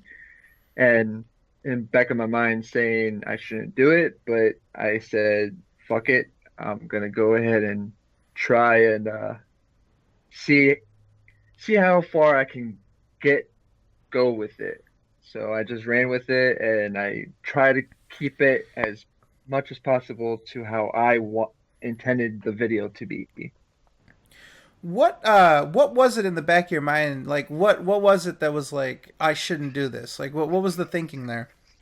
It was basically what everyone is basically saying and all that, saying that it wasn't a good idea. It was just gonna bring a lot of bad vibes to this community and make everyone look kind of like exactly how Phil said, where he said it's the official This Is How You Don't Play, and it's just a lot of things. It's very hard to explain. Okay. It was funny because I just stumbled on this like older video where Phil actually goes out of his way to like trash you, and it makes me wonder, like, and we'll get to it. I think it's in our watch together. If not, if you could please grab that for the watch together. It was linked earlier up in our chat. So if somebody can please work on that and let me know if we have it ready. But so basically, grab the watch together. It's a video that says something like it has like a Fallout 3 thumbnail. It's like red, and it is DSP tries it like turning on his fans or some shit like that. Yes, I know the video you're talking about. Turning Okay. on fans. Okay. Thank you. Yeah, I'll get that. Awesome. Thanks, man. So tell us like a little bit of your history with Phil. Like this is obviously not a brand new thing. You're not fresh to Phil. You've done This How You Don't Play. So like, where did it all start? Were you a fan of Phil? Like, take us back a little bit. Yeah, like most of you guys, I was a fan. I was a guy who watched it. I just happened to fall upon his video, and I was like, hey, I like this guy, and and anything negative towards him, I always defended him, kind of like how hardcore like Sammy Samosa and KG had uh, does. And then when I went to college, I'm like, I started seeing This Is How You Don't Plays, and I'm like, wow, this really shows the negative side of him. And I'm like, what am I doing? Why am I watching this guy? So then it just snaps, and while I was in the chat, in the stream chat, we were talking about the KWO because at the time the SOK wasn't really thought upon. We weren't born yet. Yeah, we hadn't broken off from the. We haven't had our revolution yet. You know, it was still the colony days. You know. Yeah, it was where KWO was really at its high point, and I said something about I wasn't part of the KWO because I was just replying to somebody, and then from what you heard in the video, he thought I was talking about, like, he just read it in the middle of the conversation and say, no one cares if you're part of the KWO. Just get that shit out of here because that's not what's allowed in the stream chat. So he said, all right, goodbye, Dragon Slayer. Wait, and who's this? I'm like, Fred? okay, whatever. So I just moved on, and I got banned from his Twitter. I got banned from his Twitch by using the Sir Dies a Lot, and now I'm banned from his YouTube chat. So I'm basically like you, Fred. I'm banned from his life. Oh man, and it's such a terrible place to be. It is. It is. Sorry, guys. I'd just like to cut in real quick. I have the video ready, and I'd like to thank Eddie for linking it in the chat for me. Beautiful. So all that's right. ready to go whenever. I'm over in the Watch Together. Can you link the Watch Together for Dragon Slayer? Yes. What should we call you? Should we call you Sir Dies a Lot? Should we call you? It doesn't matter. Okay. I don't care. Okay. You're We're gonna go with DragonSlayerVlogs. Yes, thank you, Loophole. All right. I'm sure you've used Watch Together before, right, Mr. Slayer? I have never heard of it. Okay. Well, basically, all you got to do is just head to the link. You're gonna see a little YouTube window, and then once Tyler presses play, for all of us, we'll all be able to see it and hear it together, and then obviously the people on the stream. We're just going to go ahead and play this clip just to give the background, and then we'll get your take on it. Cool? Okay. All right. Yep. Let's So we're begin. gonna play the whole video. No, from the start? just the part, the relevant part. There's a timestamp, no? It was like 22 minutes. I got Be Awesome One's version, which is just the rant. Okay.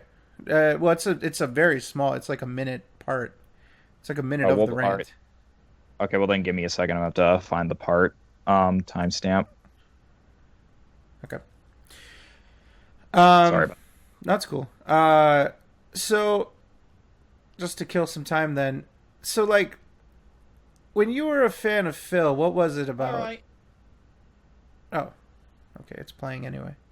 When he says all right, is that the start? Is this a small rant? No, it's 13 minutes. Okay. He goes on for a very long time. He does not shut up. Okay. We'll let the guys look at that. What drew you to Phil? Like, what did you like about Phil? Was it his drunken antics? Was it his raw gameplay? Was it the ability to skip on buying games and just watch him play instead? Like, what was it about Phil? I've heard so many different things. I honestly, I don't know. I don't really remember because I try to put that behind me and try to forget that I actually enjoyed his content, and it's just, I guess, I really can't really remember because I just put that behind me. So it's a long lost memory. Fair enough. Okay, so let's see if we've got the rant yet. I'm getting it in just a minute. I just got the timestamp, and it's slightly different because the version I'm looking at is timed differently. So just give me like about 30 more seconds. You could use the original and just use the timestamp you have. Okay. Well, my problems with Skype right now. That's the whole reason why I can't see the link. So I almost got it. All right. In the meantime, does anybody have any questions for DragonSlayerVlogs? Or if people don't have questions for DragonSlayerVlogs, is there anything you'd like to fill this dead air with, Mr. DragonSlayerVlogs? Well, what is everyone's opinion on my This Is How You Don't Play? Oh, great. We're skipping all the way ahead. Okay, well, that's going to take a long time, so I don't think that's going to take 30 seconds. Let's see. I just thought I could maybe throw that out there. Okay. No. That would probably be like a 10-minute discussion at least. I'm just trying to stall for time for like 30 seconds or whatever, because, you know, this is probably all just going to get edited out. But anyways, yeah, I apologize for everybody. I've been having Skype problems, so I'm having a lot of issues with links and everything. All right. Can somebody that's not having Skype problems give him a hand? Yes, can someone please link me the it's in our other chat. Oh yeah, you should have just asked for that. Yeah, I could do that right now. That'd be perfect. So, are you gonna make any more montages? I do have some plans on doing more, but I don't know. I have other channels to focus on, but I perhaps, because I will take the feedback that I got, and trust me, there has been a lot, and I'm gonna try and change it up a lot and try to keep to what the series is all about, and try to add a little bit of what I normally do, but try to keep it how everyone else is used to.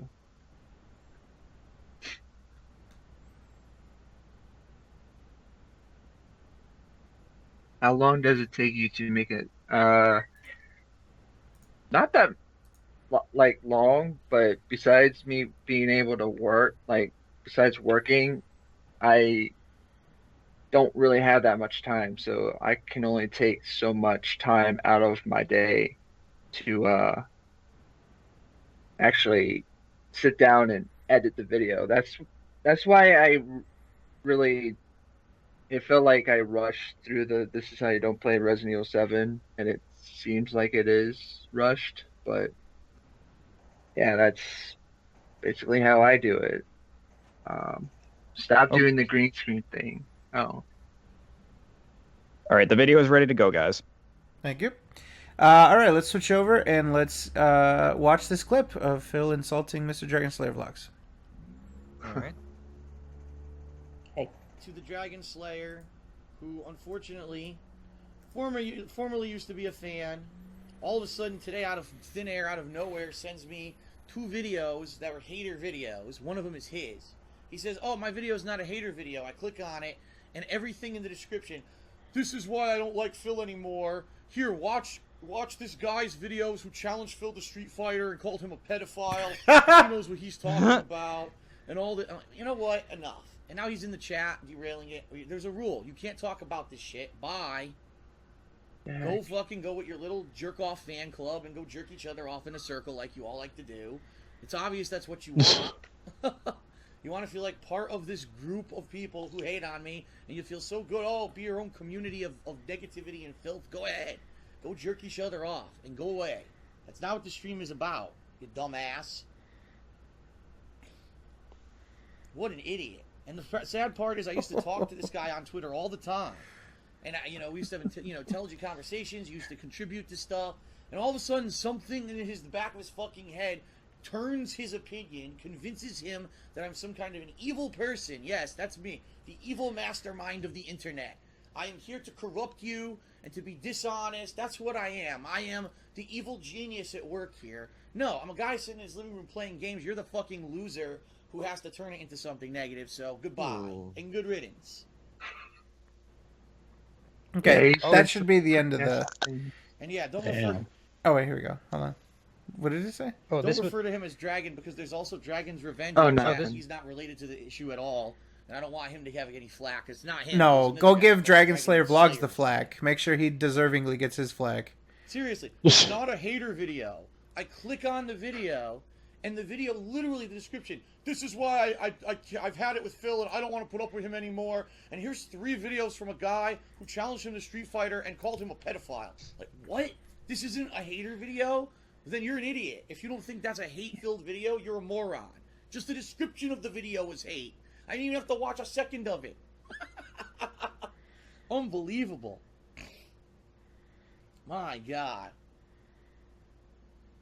That's it. From now on, I'm gonna change my name to Doctor. The Doctor. Yeah, the Doctor. Or something. And Dr. when I Phil. play games, There you I'm gonna go. wear these Dr. giant Phil. goggles, and I'm gonna play like mad scientist sound effects in the back. All right, that's all irrelevant. All right, so that's it. All right. So can you? I don't know. It seemed a little different than you described. I think maybe you described something different. He's saying that you approached him and gave him some videos and assured him that they weren't hater videos. However, he deemed them as hater videos that called him a pedophile. Oh yeah. Well, that was different. That was I think that was because I couldn't hear the video, so I was trying to remember what he was saying. How come you couldn't? There was no audio for you, or no? So I didn't want to interrupt. That's not how I am. But oh, okay. Well, basically, what he says is that you were in the chat and you approached him and said, "Here's 2 videos. They're totally not hater videos at all." And then once he clicked on them, it was a guy who he says challenged him to a fight or whatever. I'm assuming like main event or something. Yeah. And called him a pedophile, and that he was so upset that you would fool him by sending him these videos with the promise that they weren't hater videos. Like, do you remember this situation where you presented him with videos? I do, and this actually I did not do that in the stream chat. I did it on Twitter. I sent him 2 videos. One was mine, and one was another guy's who I don't really remember because it's been a very long time. But I just it was honestly it was not a hater video. And it was just me expressing my opinion about him at that time. Okay. And he just took it as a hater video. Okay. And so this situation happened, and were you upset about it? How did you feel? Well, at that moment, I felt disgusted. I felt like betrayed because I was a loyal fan, and I was always there for his stream chat and always there for his streams, and I just felt very disgusted. But at that, I was younger, so I wasn't really thinking, I can just keep giving him a chance, and now I'm here.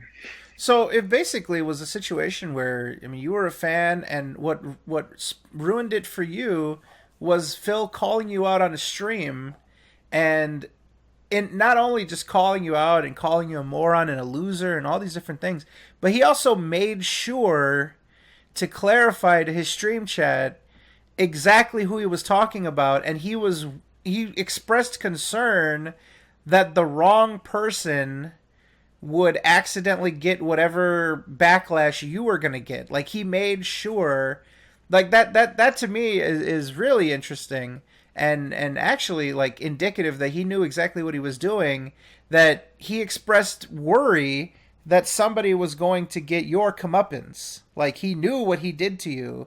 He knew what effect that was going to have, and he just thought, like, oh shit, I don't want this innocent guy to get fucked over because of this. I want this guy to get fucked over because of this. Well, the funny thing is, he didn't even know my name. He said, "Oh, not the dragon, but the Dragon Slayer or something." And he couldn't even remember my own name, and he banned me. It's just I mean, I can imagine how that would feel, you know, like, and this is back when he would get, you know, hundreds of viewers on stream, not just a couple hundred, but, you know, 6, 7, maybe up into the 1,000. So yeah, that's That's a tough pill to swallow. Okay, so, and then in the meantime, between then and now, you were making some This How You Don't plays. You had come up on the show with us before and given your take on some of the things he's done.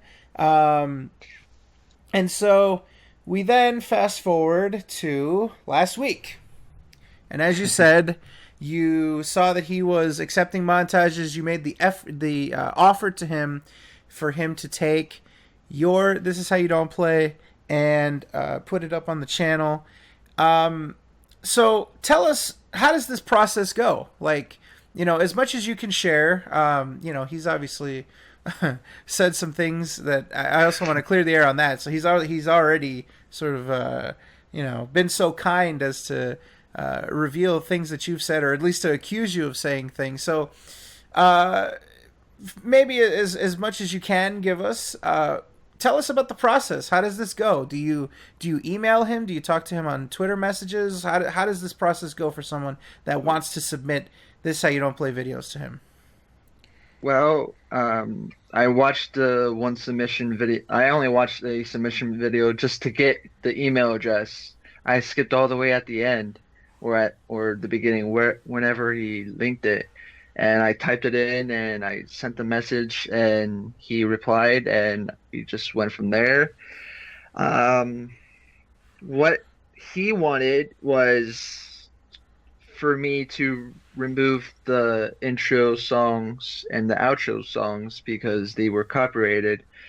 And I wasn't really going to agree with that, but I just wanted to see how far I could go, so I was willing enough to actually go back, edit some things, and give it back to him.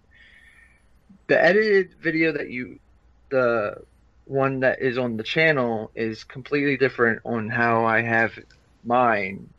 The only few things that are different that I edited was the intro songs and the outro songs. Okay. And of course, I edited out the dancing segment, which that's not really relevant. He, however, edited out my credits that I say credits to, special thanks to everyone and all that. And did you mention? So you're saying that he removed something that you put in a credit segment? Who did you credit? Did you credit like detractors or like your personal friends? Well, I all I said was special thanks to Evil AJ because of course he was the creator of the series, so I have to give credit where credit is due. Mm-hmm. And of course I put Sons of Kojima for continuing the This Is How You Don't plays and all that, and then I just credited the community and of course I had to credit the fans who complained about This Is How I Don't Play because we all know that there a lot of them. Hi, Sammy and KG. So basically you had just basically text that appeared on screen that said special thanks to Evil AJ, the Sons of Kojima, and the detractors in general, the community, whatever else. And he edited that out. He removed it. He edited it out because the video, when I uploaded the video to see if it would have got a copyright claim, a company claimed a certain part of the video, like a certain part of the text, saying that it was visually theirs and it wasn't. So I disputed it. I told Phil about it. Maybe I should have never done that, but it is what it is. And he edited it out because he didn't want to get a copyright claim. Now, that doesn't make any sense because why would you take that out when you're a machinima partner and a managed partner at the most? So basically, this was just a text on screen that you made from scratch, right? This wasn't like you grabbed a picture or some visual content. You made this from scratch. It was like text on, like white text on a black background or whatever, right? Yeah, well, it was red because that's my favorite color. But I used a scrolling text to make it look like a credits. But yeah, I completely did it myself where I put in everything. That's weird. Yeah, that's really weird. Okay, and then did you dispute it? Did you do anything with it? I did. I disputed it, and the next day it was taken care of. Okay, so this might have been like a false positive or some kind of shit like that. Yeah, I think it was just they were trying to get some money out of the video, which there was barely any money anyways because it's not a monetized video. So Okay, all right. Okay, so then are there any other significant things that that are part of this process? Like, how do you give him the rights to the video? Do you have to remove the video from your channel? Is there something where, I mean, because I assume he'd be worried about copyright strikes or anything. Like, what other parts of the process are there? he at the beginning he asked, "Hey, can you before I upload the video, can you put the video in as unlisted or private because I don't want, as you said, I don't want a copyright claim or strike against the channel." I'm like, no, I'm not gonna private or unlist it because this is my video. This is the video I created. So then that's where we got into where I edited it and I came up with agreement. If I keep the original video public and just make the edited version private, would that be okay? He said yes. A couple days before, like I think 2 days before he uploaded the video, he came at me and said, "Hey, can you do me a favor and private the original video?" I said no, because the agreement was I keep the original video public and the edited version private. But I also mentioned, how about this? For 1 week from the day that you upload the video, I'll keep, like, the day of the video being uploaded, I'll make the original video private. From 1 week from that day, I will unprivate the video and make it public. He said, sure, that sounds completely fair. So that's what I'm going to do. So we only have a couple days left to make for the original video to come back. Okay. He made a claim about you, and I'm having a hard time of believing it based on sort of what you said now about, you just kind of did it for the hell of it. And we watched this clip and we asked people to sort of remember this, take note of this. He says that you, in the course of talking with him, said to him or expressed to him that you were upset or you were disappointed about the amount of views that the video had on your channel. And so you not only expressed this to him, but you sort of like asked him for help. That you were like, oh, this video is not getting enough views to satisfy me or to make me feel good or whatever, however he wants to phrase it. I would like to now have the video on your channel so that it will get more exposure. Did this actually happen? And what would you have to say about something like that? No, that did not happen. As I stated on Twitter before I submitted it and after on many different videos, I said the same exact thing over and over again. I want to clarify that I did not go to him because I was desperate for views and wanted to get exposure. I did this as a joke. I did not intend for him to actually accept that this is how you don't play. It's just something that I thought maybe I don't think he would actually accept it. So I just jokingly submitted it to him. If I was desperate for views, I would not go to him. I would go to somebody else that actually has a lot more attention and exposure for me to get. He's not someone I'd want to get exposure from. Okay. That sounds That sounds reasonable, and it sounds more realistic than, oh, I'm a detractor, and I'm upset with how the detractor community has responded to my video, so I'd like to put it on yours instead. That doesn't make any sense. Okay. So, oh, and Eddie even provided a screen. Eddie's in the chat providing a screen cap of the credits that were removed. That's pretty good. Okay. So the last thing is you asked us to give our take on this is how you don't play Resident Evil 7. And I wanted to save it because, I think there's a lot of things that people can say, and obviously,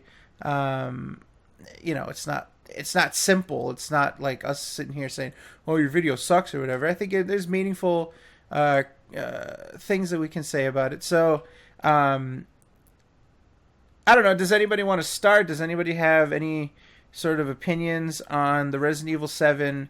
This is how you don't play within the panel, and anything that you can express your opinions on that. And don't hold back, because... Yes, please don't sugarcoat anything, because I don't like sugarcoaters. Okay. I've seen a lot of that. I got a question. Was it supposed to be bad? No, it wasn't supposed to be bad, but after watching it over and over again, I can see why everyone says it's bad. Do you think that you were rushed at any point to like, oh, I gotta get this video out, man. I gotta, do you think you were held back by limitations of time? Kinda. I mean, I made a poll, and Resident Evil 7 is the one that people voted for, so I felt that I needed to at least make it into a good time frame. And just coming home from work and working on this is how you don't play. It's like I just had so much stress, so I felt I needed to rush through it, and I didn't really time myself out on when I could do it. So it's probably why it just did not come together as I hoped. Okay. So would you say in the advent of hindsight, like, was there any like basic general things that you would have changed looking back now? Definitely the intro itself, as a lot of people said, the green screen segment. I probably would have cut the intro just a little bit, like remove like a couple seconds of the intro and just leave it to where I was reacting to the comments appearing, and then have it flow into the video itself. And probably removing a lot of the memes I used, because some of them didn't make sense, some of them did make sense, and then maybe like cut down the ending of the video, where I like the dancing segment. That's just my personal opinion, but I would have cut that down to like half and just When you selected it, did you select it because you felt like it deserved one? Did you select it because you saw an abundance of rage, and did you see material while you were watching the playthrough, or while you were skipping through videos where you're like, man, this will make a good This How You Don't Play? Like, how did you come to the decision to pick that game and to actually go the extra step and make a This How You Don't Play and commit to it? Well, like I said earlier, not too long ago, I made a poll and I had different games for people to vote for, and Resident Evil 7 was the one that a lot of people voted for. Not tons of people, but a certain amount of people. So I thought, okay, I'll sit down and watch the video and see what I can do to make a This Is How You Don't Play. And I didn't really use the tactics that Chaff said or everyone else said, to just go through the entire playthrough and then see, okay, is this worthy of a This Is How You Don't Play? I just went from part to part, see what I felt was necessary and what felt not necessary. But at the end of the day, it was not a worthy This Is How You Don't Play, because the playthrough was very stale. It was very dull. I don't think it was the game itself. It was just Phil not reacting to the game. He just had constant, like a death stare to everything that was happening. Yeah. He had no reaction. So basically you kind of just like felt like doing This How You Don't Play, and you just sort of asked people on Twitter which one should it be. Like you kind of got the itch to make one. Yeah, I mean, after doing The Last Guardian, I felt that was a good one because I featured a lot of what the series is about. So I figure, okay, maybe I could top that and try to go beyond The Last Guardian. This is how you don't play, and that didn't really work out too well because ideas were just going around and all that. All right. Any other questions for Mr. DragonSlayerVlogs? Specifically about the This How You Don't Play at this point. So, when I watched the video, I noticed that you didn't play the game, or you didn't know that much about it. Yeah, I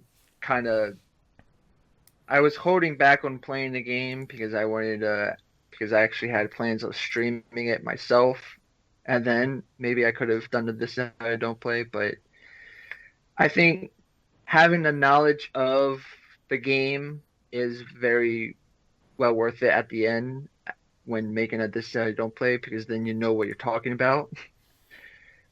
For me, for The Last Guardian, I played it from beginning to end before making the This Is How I Don't Play, so I knew exactly how to put my opinion in what segments and all that.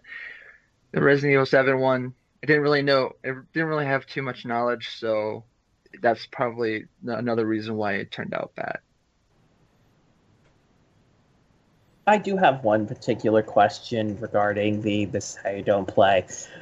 What went into the live action segments where it's a person introducing you to the This Is How You Don't Play? It's just something that I thought of from it's a thing that I used in the first This Is How You Don't Play that I made, and then I used in the Last Guardian This Is How You Don't Play. So I figure maybe I can change it up a little bit and try to add something new and fresh to using the Deadpool character or whatever.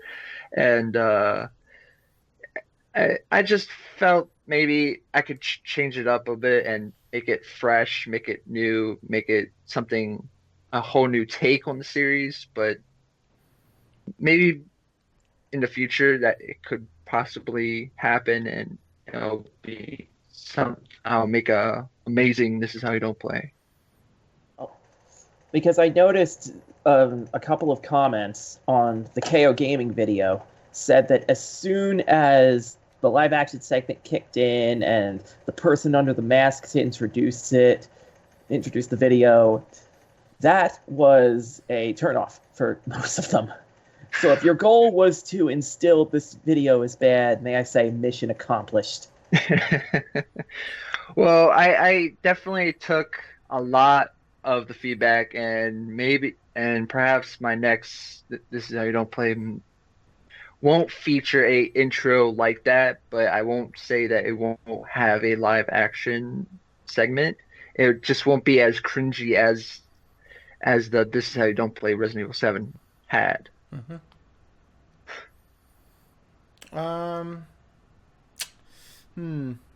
Trying to think of anything else. I mean, the only other question I have is just like the aftermath. Anybody else have any questions about the content of the This Is How You Don't Play itself? The lack of comments. The what? Not having comments in it? Oh, not having comments. Well, I was actually in process of, had like at least up to part 5, I had a lot of comments, and I was editing them in, and then I'm like, I just don't have the time, and trying to figure out how to place the comments in and all that. So I just removed all that and focused on how I did it in the last two. Yeah, that's another thing with montages. You don't want to rush because it'll end up shit. Yeah, that's the one thing I really realized after doing it. It's something you have to really take time, focus, not be in a stressful environment, and just go with the flow. And there's a ton of YouTube videos that give you tutorials on how to use Vegas. You should watch them.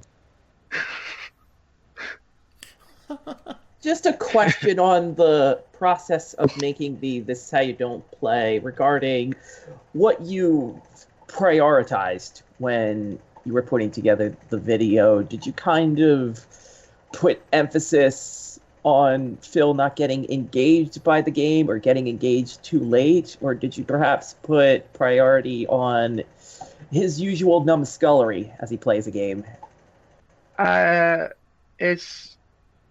Mostly it was just him being a numbskull and just acting stupid and flare. Like at the very beginning, he flares like a monkey because he gets a trophy at the very beginning of the game, and I want to emphasize he said, "Oh, I'm not like other YouTubers who use face cam and act like a monkey in front of the camera." So I wanted to try to emphasize that he done that through the entire the entire playthrough. Mm-hmm. And that is just my take on This Is How You Don't Play. It might not be exactly how other people think, but that's what I wanted to make. Okay. All right. So last two things, and we'll get you out of here. And again, thank you very much, for your honesty and coming on and being open about this whole thing. Okay. So last two things. Actually, you know what? Three things. Okay. Quickly. Number one, was there any sort of discussion about money? Like, did Phil say anything about like, oh, if this starts to make money, I'll give you a cut? Like, is it just a rumor that, is it just a rumor that like people aren't getting paid, or is there something actually like going on behind the scenes where he is trying to pay people and hook them up? Like, can you speak to anything about that? Well, as of right now, I have yet to see anything, but I brought it up myself, and for the video I submitted, I did not ask for money because it was just as a joke. Mm-hmm. I knew that, but I wasn't letting Phil know that. Okay. And I said maybe if I perhaps do submit future This Is How You Don't Plays, maybe, hey, could I get a cut of whatever the video makes, because I'm not going to continue submitting videos if I don't get something out of it. Okay. Just to branch off of that, actually, there's a question from Yanu in the chat. He says to ask about a contract. He remembers that Phil was saying something like he would make users of the cock sign some sort of like legal document, some contract. Was there an actual contract, or was this all just emails, like a conversation? It was all emails. He's full of bullshit. So there's no actual legal doc. You hadn't signed your name to anything or anything like that? No. Okay. Okay. Second question. How does it make you feel that he's using your This Is How You Don't Play as like the standard of all This Is How You Don't Plays? That he's using your This Is How You Don't Play as a defense to criticism, to say that he is mature, he's grown up, he's taken on the brunt of a vicious This Is How You Don't Play. Actually, I believe on the forums, let me quickly look this up. I just want to be able to quote this because he claims that the This Is How You Don't Play calls him a cunt. I actually want to look at this and just run this by you, because I don't remember these things happening on the This Is How You Don't Play, but let me grab Phil's post on it, and I just want to run it by you. And this, like I said, this will be basically coming to the end here. Okay. Here is what he says. He says there have been two complaints. There have been two common traits. One is that it had too many memes and so it was cringy. And two, that it wasn't harsh enough. He says that the video called him a fucking cunt, had awful pics and insults to his girlfriend, and even completely fabricated the act that I'd somehow intentionally made a video short to make more ad revenue. To call this video not harsh enough in this case means it didn't completely destroy my character and make me out to be the devil through intentional slander. And that's the difference between laughing with someone like a roast or laughing at them. So, like, what would you say to that? Like, are these things true? I don't remember seeing these things in the video. Did you call Phil a fucking cunt and say that he intentionally made a video short to make more money and insulted his girlfriend with awful pics? Well, for the first thing, no, I did not call him a cunt. It was the Filthy Frank green screen thing that I used to represent that he needs to shut the fuck up because he was just because that was the segment, that was the part of the one video where he just ran out the basement door and started yelling at like a chimpanzee and like just started screaming out of nowhere. So I was like, okay, this doesn't make sense. So I just thought maybe if I put that in the video, it would emphasize he needs to shut the fuck up. Okay, fair enough. Okay. The second thing on the ad revenue, I don't really remember that I put anything about the ad base. So I don't know where he's getting that from. And the third thing about his girlfriend, there's only one part in the entire video where I didn't say anything. I just took a video of Panda Lee, put it in the bathtub, and when it said nothing for you tonight, and then his reply just made it funny, and he drained the tub at the exact moment and said drain the swamp. So I tried to make it where he was trying to drain Panda Lee out of his life. Okay. Last one for me, and then if anyone else has... Oh, actually, does anyone else have... I want to end off on my last question. So, does anyone else have anything for Dragon Slayer Vlogs before we wrap it up? I'm just personally kind of shocked that he didn't actually make you sign anything if his intention is to make you not be allowed to copyright strike his video, if he's going to try and attempt to legally protect himself. I don't understand how Phil thinks that just a simple email just saying don't copyright strike me or whatever it says is enough. Well, even though I gave him my word, I had no intention on giving him a copyright strike. I'm just saying, even if you have intention or not, just sending an email saying don't strike me isn't gonna do jack shit. That's nothing. Oh yeah, trust me, I know. I have no intention of doing that. The only thing I will, if anything, if he does try to do anything towards my video that I created, I will copyright strike his video because it wouldn't be a fair thing to do. Okay. Anybody else have anything for Dragon Slayer Vlogs? Yeah, did we talk about the on-screen text yet? Yeah. Oh wait, actually no. Go ahead. Why don't you hit him with that one? So people find it really annoying when you just put this large text with annoying color like every 5 seconds.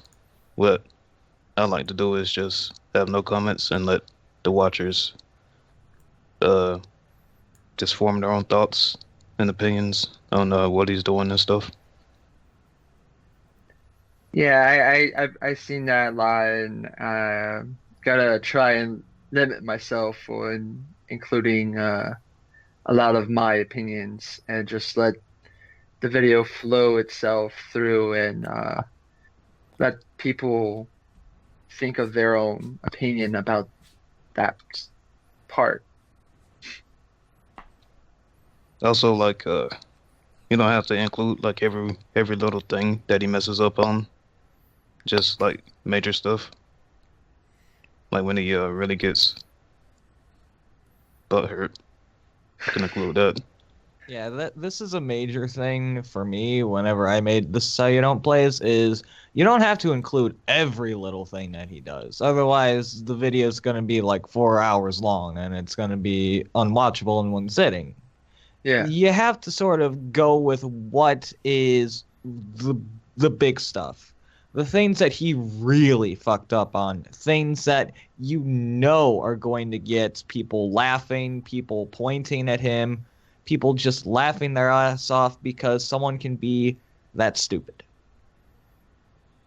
Yeah, like I did a lot better in my previous This Is How You Don't Plays than I did this one. This one was just, I felt, as everyone else I would assume agrees on, this one was just rushed just to get out there. So I do have that mindset of getting the major stuff, but this one didn't really have that much, so I try to mess around with what I could. But yeah, I appreciate the feedback. All right. Fair enough. All right, so my last question is a two-parter, and this is what we'll sort of end off with. When you look at the situation, would you, with knowing what you know now, would you do this over again, or would you completely avoid this altogether? I would actually not do it again because no one really came to me and attacked me, but at the same time, I don't ever want that to happen in the future. So, and I think this just caused a lot of drama, unnecessary drama. So I'm probably not gonna submit another video unless the planets aligned and some miracle happened. Then that's the only reason why I would submit another This Is How You Don't Play. I don't want to cause any drama. Yeah. Okay, and then the last part is, what would you say to people that may be in the community, that may be thinking about submitting one? What advice would you give them? Would you talk them out of it, or would you tell them, have at it, have fun? What advice, what would you say to someone in this community that is thinking about doing what you've done? Honestly, I would say don't do it. It's really not worth it. You're not going to get anything out of it. I don't think Phil has any intention on paying any of the people he gets submissions from, and it's just not worth it. If you put in a lot of work and a lot of effort, a lot of time, weeks of time and weeks of effort, it's not worth giving it to somebody who can do it himself. So. Okay. All right. Well, again, Mr. DragonSlayerVlogs, thank you very much for your time. Thank you for being honest. Thank you for being so open and willing to come on and explain your side of the story. I'm hoping that not only did you get some good out of just getting some criticism, and obviously I can see how it would be maybe tough to come on and to have people not be the most positive about things, but to be open and receptive to it. And I hope that we sort of helped you in some way to get your side of the story out there and to sort of set the record straight, because I feel like Phil did some unfair things to make claims about you, that you were upset with the amount of views you had, and you went to him for help and yada yada yada. So I'm hoping that that this was beneficial for you and for us, and for the people in the community that are curious.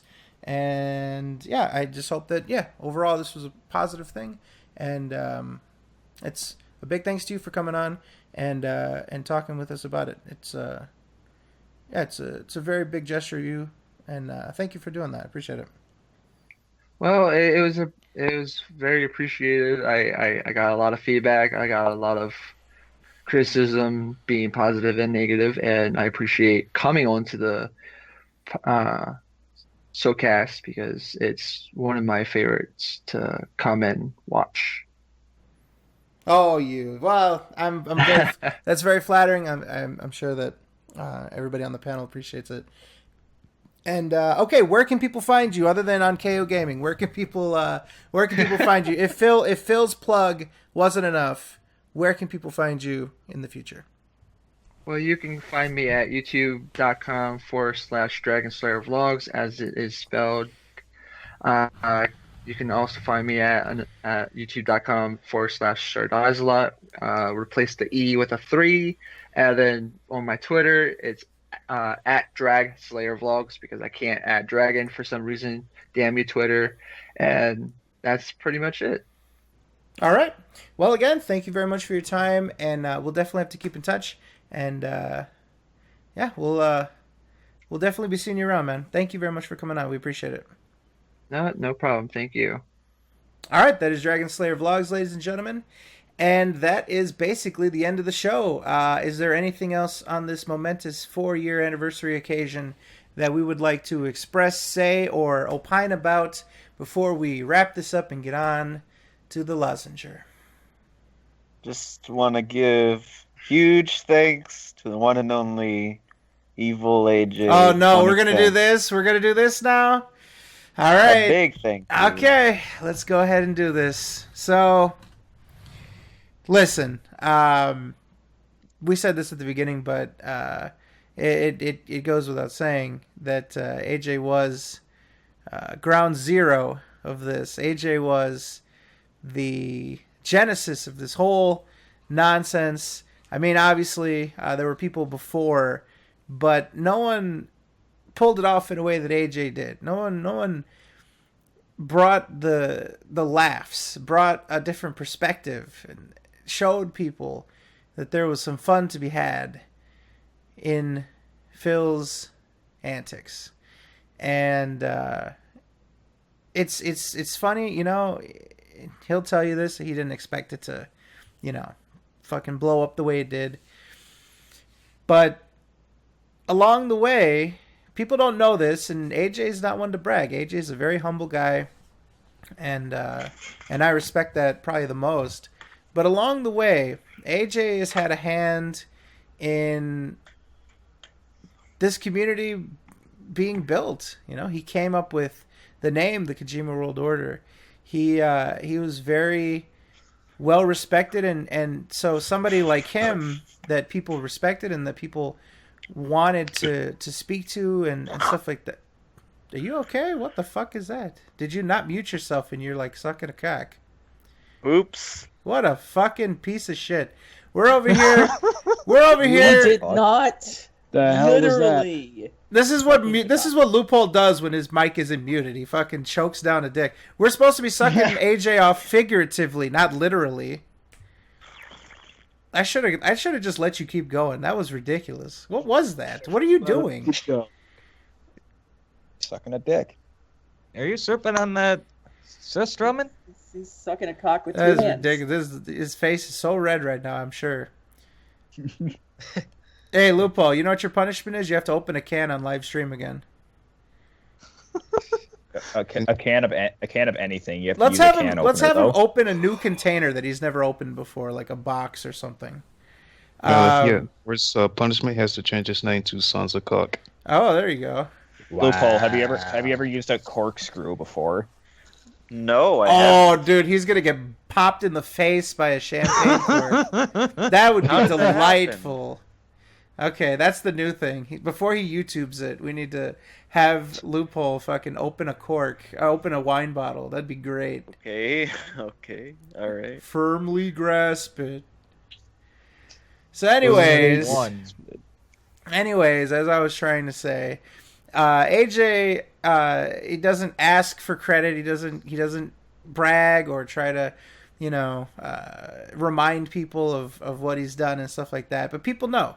And now is an occasion I think it's appropriate to give him that recognition, you know, because I'm sure he probably doesn't want us to, but he has helped this community, built this community, and given it credibility. And like I was saying before, Loophole started choking a dick down. Being someone that was very influential, it made people gravitate towards him and want to be around him. And so people rallied around him, and he was sort of the if you build it, they will come sort of situation. And so people came from all over the world. And they started small with forums and yada, yada, yada. But it built and grew, and now we are where we are today, where we have, you know, hundreds, thousands of people that we connect with, and that we were able to meet and have fun with and all this kind of stuff. So I second that, Mr. Loophole, that AJ deserves the grandest of shout-outs on this 4th anniversary of his revolutionary video. What I assume to be the birth of this community.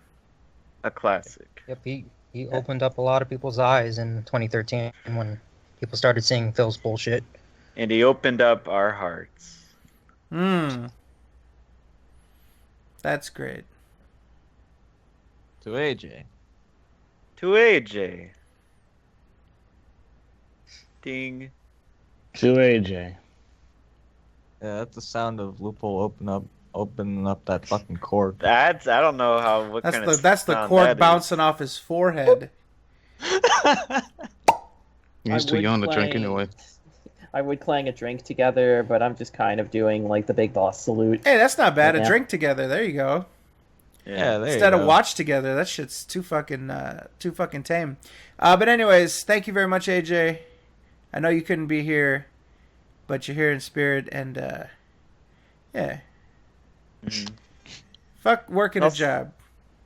Yeah, and also just to see him, you know, grow as a guy that we talked to over the past few years. It's been a humbling experience. To talk to him. He's a great guy. You should catch him on Overwatch. This motherfucker, Golden Hammer Reinhardt over there, fucking yeah, putting people down.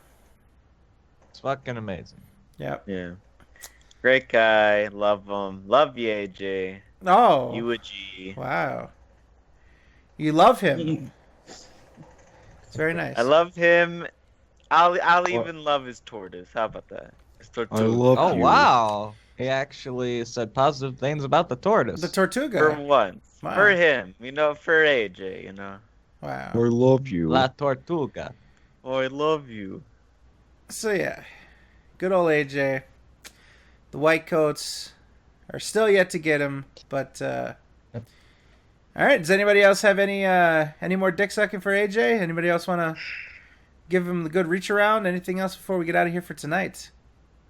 We've done all the cock sucking that we need to do. Cool. Happy Basically. birthday, asshole. All right, let's Happy 4th This is anniversary. 4th anniversary. This is how you do prepare an outro. This is how you don't gay. Ah, haha. Hee hee. Mr. Nomad, where can we find you, and what have you been up to? Twitter's at the Dark Lurker, and yeah, I pretty much just retweet pinups, and I post occasional screen caps from DSB's channel. Fantastic. Idiots. Both of those things are delightful. All right. Mr. Fazfuck, those same questions to you, sir. Oh, you can find my Twitter, which is at TTSBB1. You can find my YouTube, which is Freddy Fastfuck. And you can find my Twitch, which is also TTSBB1, where I think I'm actually going to start doing more stuff with it because my computer is not being as shit anymore. So I'm going to start doing more stuff on it. So try to look out for that. Mr. Torres. You can find me at Twitter at AmazingArtist89. I'm currently doing a This Is How You Don't Play, taking my time with it. And I'm currently asking people for more requests on Twitter, more drawing requests, as I've pretty much done most of them already. So if anybody can request anything, that'd be awesome. Because I'm gonna try to get them done a lot quicker than before. Like trying to increase my speed. So that'd be cool. I would have to definitely recommend Mr. Torres for all your art needs. You can see this picture on your screen right now. This was the hand-drawn masterpiece of Mr. Torres. So, I mean, what can you say? The guy is supremely talented. Check him out for your artistic needs. And I did say artistic. Mr. Leo King. Leo King. You can find me on Twitter at LeoKing01. Fantastic. All right. Moving on. We've got Mr. Lipple. What's up, folks? You can find me on Twitter, on YouTube, on Instagram, on Facebook, everywhere at Your Geeky Tipster or at Loophole572. Either or. Same one. And all right, that's fantastic. I won't even step on that one. We've got What's your letterbox? What's also your letterbox? Loophole572. No, that one's just Loophole572. What about your farmersonly.com profile? That one's only Your Geeky Tipster. Okay, gotcha. All right, Mr. Bender. You can find me at Twitter at THMB69, where I update you on what's going on, such as my new thing of drinking milk before bed every night to piss off Loophole. Did you turn into Lewis all of a sudden? What the hell is that? He pretty much has, dude. Brags about drinking milk before he goes to bed. That's a Lewis has thing to do. You disgust me. You piss me off. What the fuck is wrong? You're not 5 years old, dude. Wait, so you drink milk and go directly to bed? Like you don't brush your teeth or anything? I brush my teeth after drinking the milk. No, you don't. You do Tyler. not. You fucking Bullshit. liar. No, he doesn't. He sits there and lets the milk the sugar of the milk just rot his teeth. Hey, Tyler. What? Is it cold milk or warm milk? It's cold. It's fucking man milk, because that's what he's drinking at night. Brad, you gotta drink your milk if you want a strong bone. I have several strong bones. All right. I've drank my milk, my calcium, my vitamin D. All right, but you love the D. You do some weird fucking shit. You drink a glass of milk at night. Do you have a candle on a metal pan and a fucking hat with a ball at the end of it? What is wrong with you? Hat with a ball? I have a candle, but not a ball. I don't know what that is. A hat with a ball on the end, like a poof ball. Like a nightcap. Oh no, I do not have a nightcap. A floppy nightcap. All right, well, anyways. Rad, I hope you don't drink milk before you go to bed. I'm afraid I've got some bad news. All right, let's cut him off and end the show then. But if you actually drink milk before you go to bed and you subscribe to that notion, you can find me on Twitter at TheRadRad, or you can find me on YouTube at youtube.com/SilentWeborn, which is SIWENT WE He definitely puts the weeb in Weeborn. All right, and you can find me, yours truly, Mr. Frederick Fox, at TIHYDP, the acronym for This Is How You Do. Prepare for bed by not drinking a glass of milk like a fucking Visigoth. What is wrong with you? Ridiculous. I love milk. Yeah, but it's chocolate milk. Sure you do. He gets it by hand. Tyler's a bitch. Yes, that is the Twitter apparatus. You can also find me on YouTube, Fred Fox, for both channels, one with an animated avatar, one with a not animated avatar. On the animated avatar one, you will be able to find various videos. In fact, I took a walk on the wild side myself and created a cock video. This is how you don't play cock edition. Now, you know, we all like to live in the moment and enjoy the joke. You know, I tried not to peel back the curtain too much, but there were actually people that are like, is this actually real? Did Phil actually approve this video? Is this for reals? No, it's a parody. All right, it's on the channel. It's meant to be, you know, a parody, like a this is how you don't play kind of deal. You know what I mean? I'm not going to give it No. to Phil. I don't want Phil to make money from my creations, right? So, oh, dude, we missed out an opportunity to talk about how Phil was sending Machinima off to get rid of this Is How You Don't Play. Fucking shit. Maybe next time. Anyways. Oh, well. But anyways, no, I don't want fucking... I'm not going to give it to Phil. I don't fault people. They might, think that I went crazy or something, but no, it's just meant to be a parody. It's just meant to be on my channel. It's just meant to, be fun. And people wondered, like, who were the credits at the end.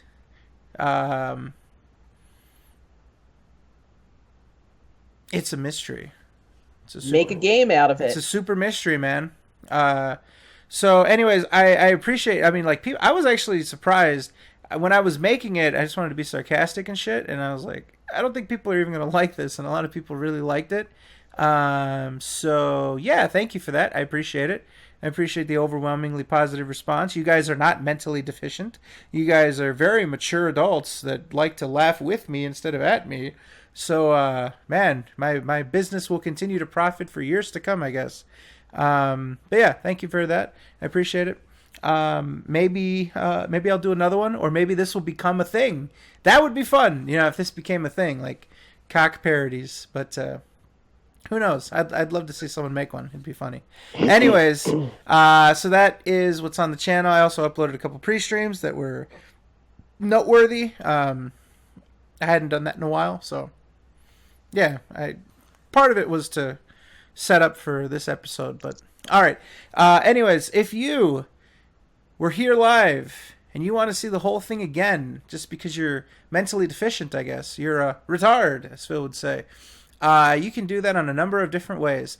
Or let's say you didn't see the show at all and you're listening to this now. Well, this plug doesn't apply to you, but if you're listening to us now, I guess you can find us on a number of different formats. First of all, if you're audio only, let's say you're at the gym, you're clanging and banging, you can check us out on SoundCloud, soundcloud.com/Sons of Kojima. Or is it the Sons of Kojima? I think it's the Sons of Kojima. Yeah. Yeah, the Sons of Kojima. Or you can just put Sons of Kojima. You can find us on iTunes, same method, Sons of Kojima. Those show up at the same time. This video will show up on those platforms. Or if you are an OG and if you want the tried and true method, the classic method of SoKast delivery, you can find us on the YouTube. That would be youtube.com/Sons of Kojima, users Sons of Kojima. Whatever you have to do to get a channel in the URL, or you could do what normal people do and just search for us. I would never dare to ask you to subscribe. Actually, in the entirety of our time, I've never asked someone to subscribe to our shit, and I'm not gonna break that now because that's kind of cheesy and lame. So yeah, don't subscribe to our stuff. Just manually search us out whenever you feel like it. Okay. All right. We love you for coming. See, I psyched you out. Thank you for coming. We appreciate it. We always give you guys short notice, and you guys always fucking come here. There's more people here than before these last couple ones. So there was definitely a lot of hype and interest, I guess, to come and listen to us knuckleheads ramble about shit that I guess makes the world go round. But we appreciate that. You guys always have supported us and come to root us on and sharing this with us. And 4 years since This Is How You Don't Play. And I know there's been people that have been here since the first day that fucking thing got posted. So thank you guys very much for riding along with us. We very much appreciate it. We always count on you guys for support. You guys always come out and blow away our expectations. And we do these for you guys. And you guys show up for us. So it's a two-way street. All right. We love you. Go fuck yourselves. Good night. Drink your milk. Don't listen to this guy. Drink semen instead. Nah. Like you.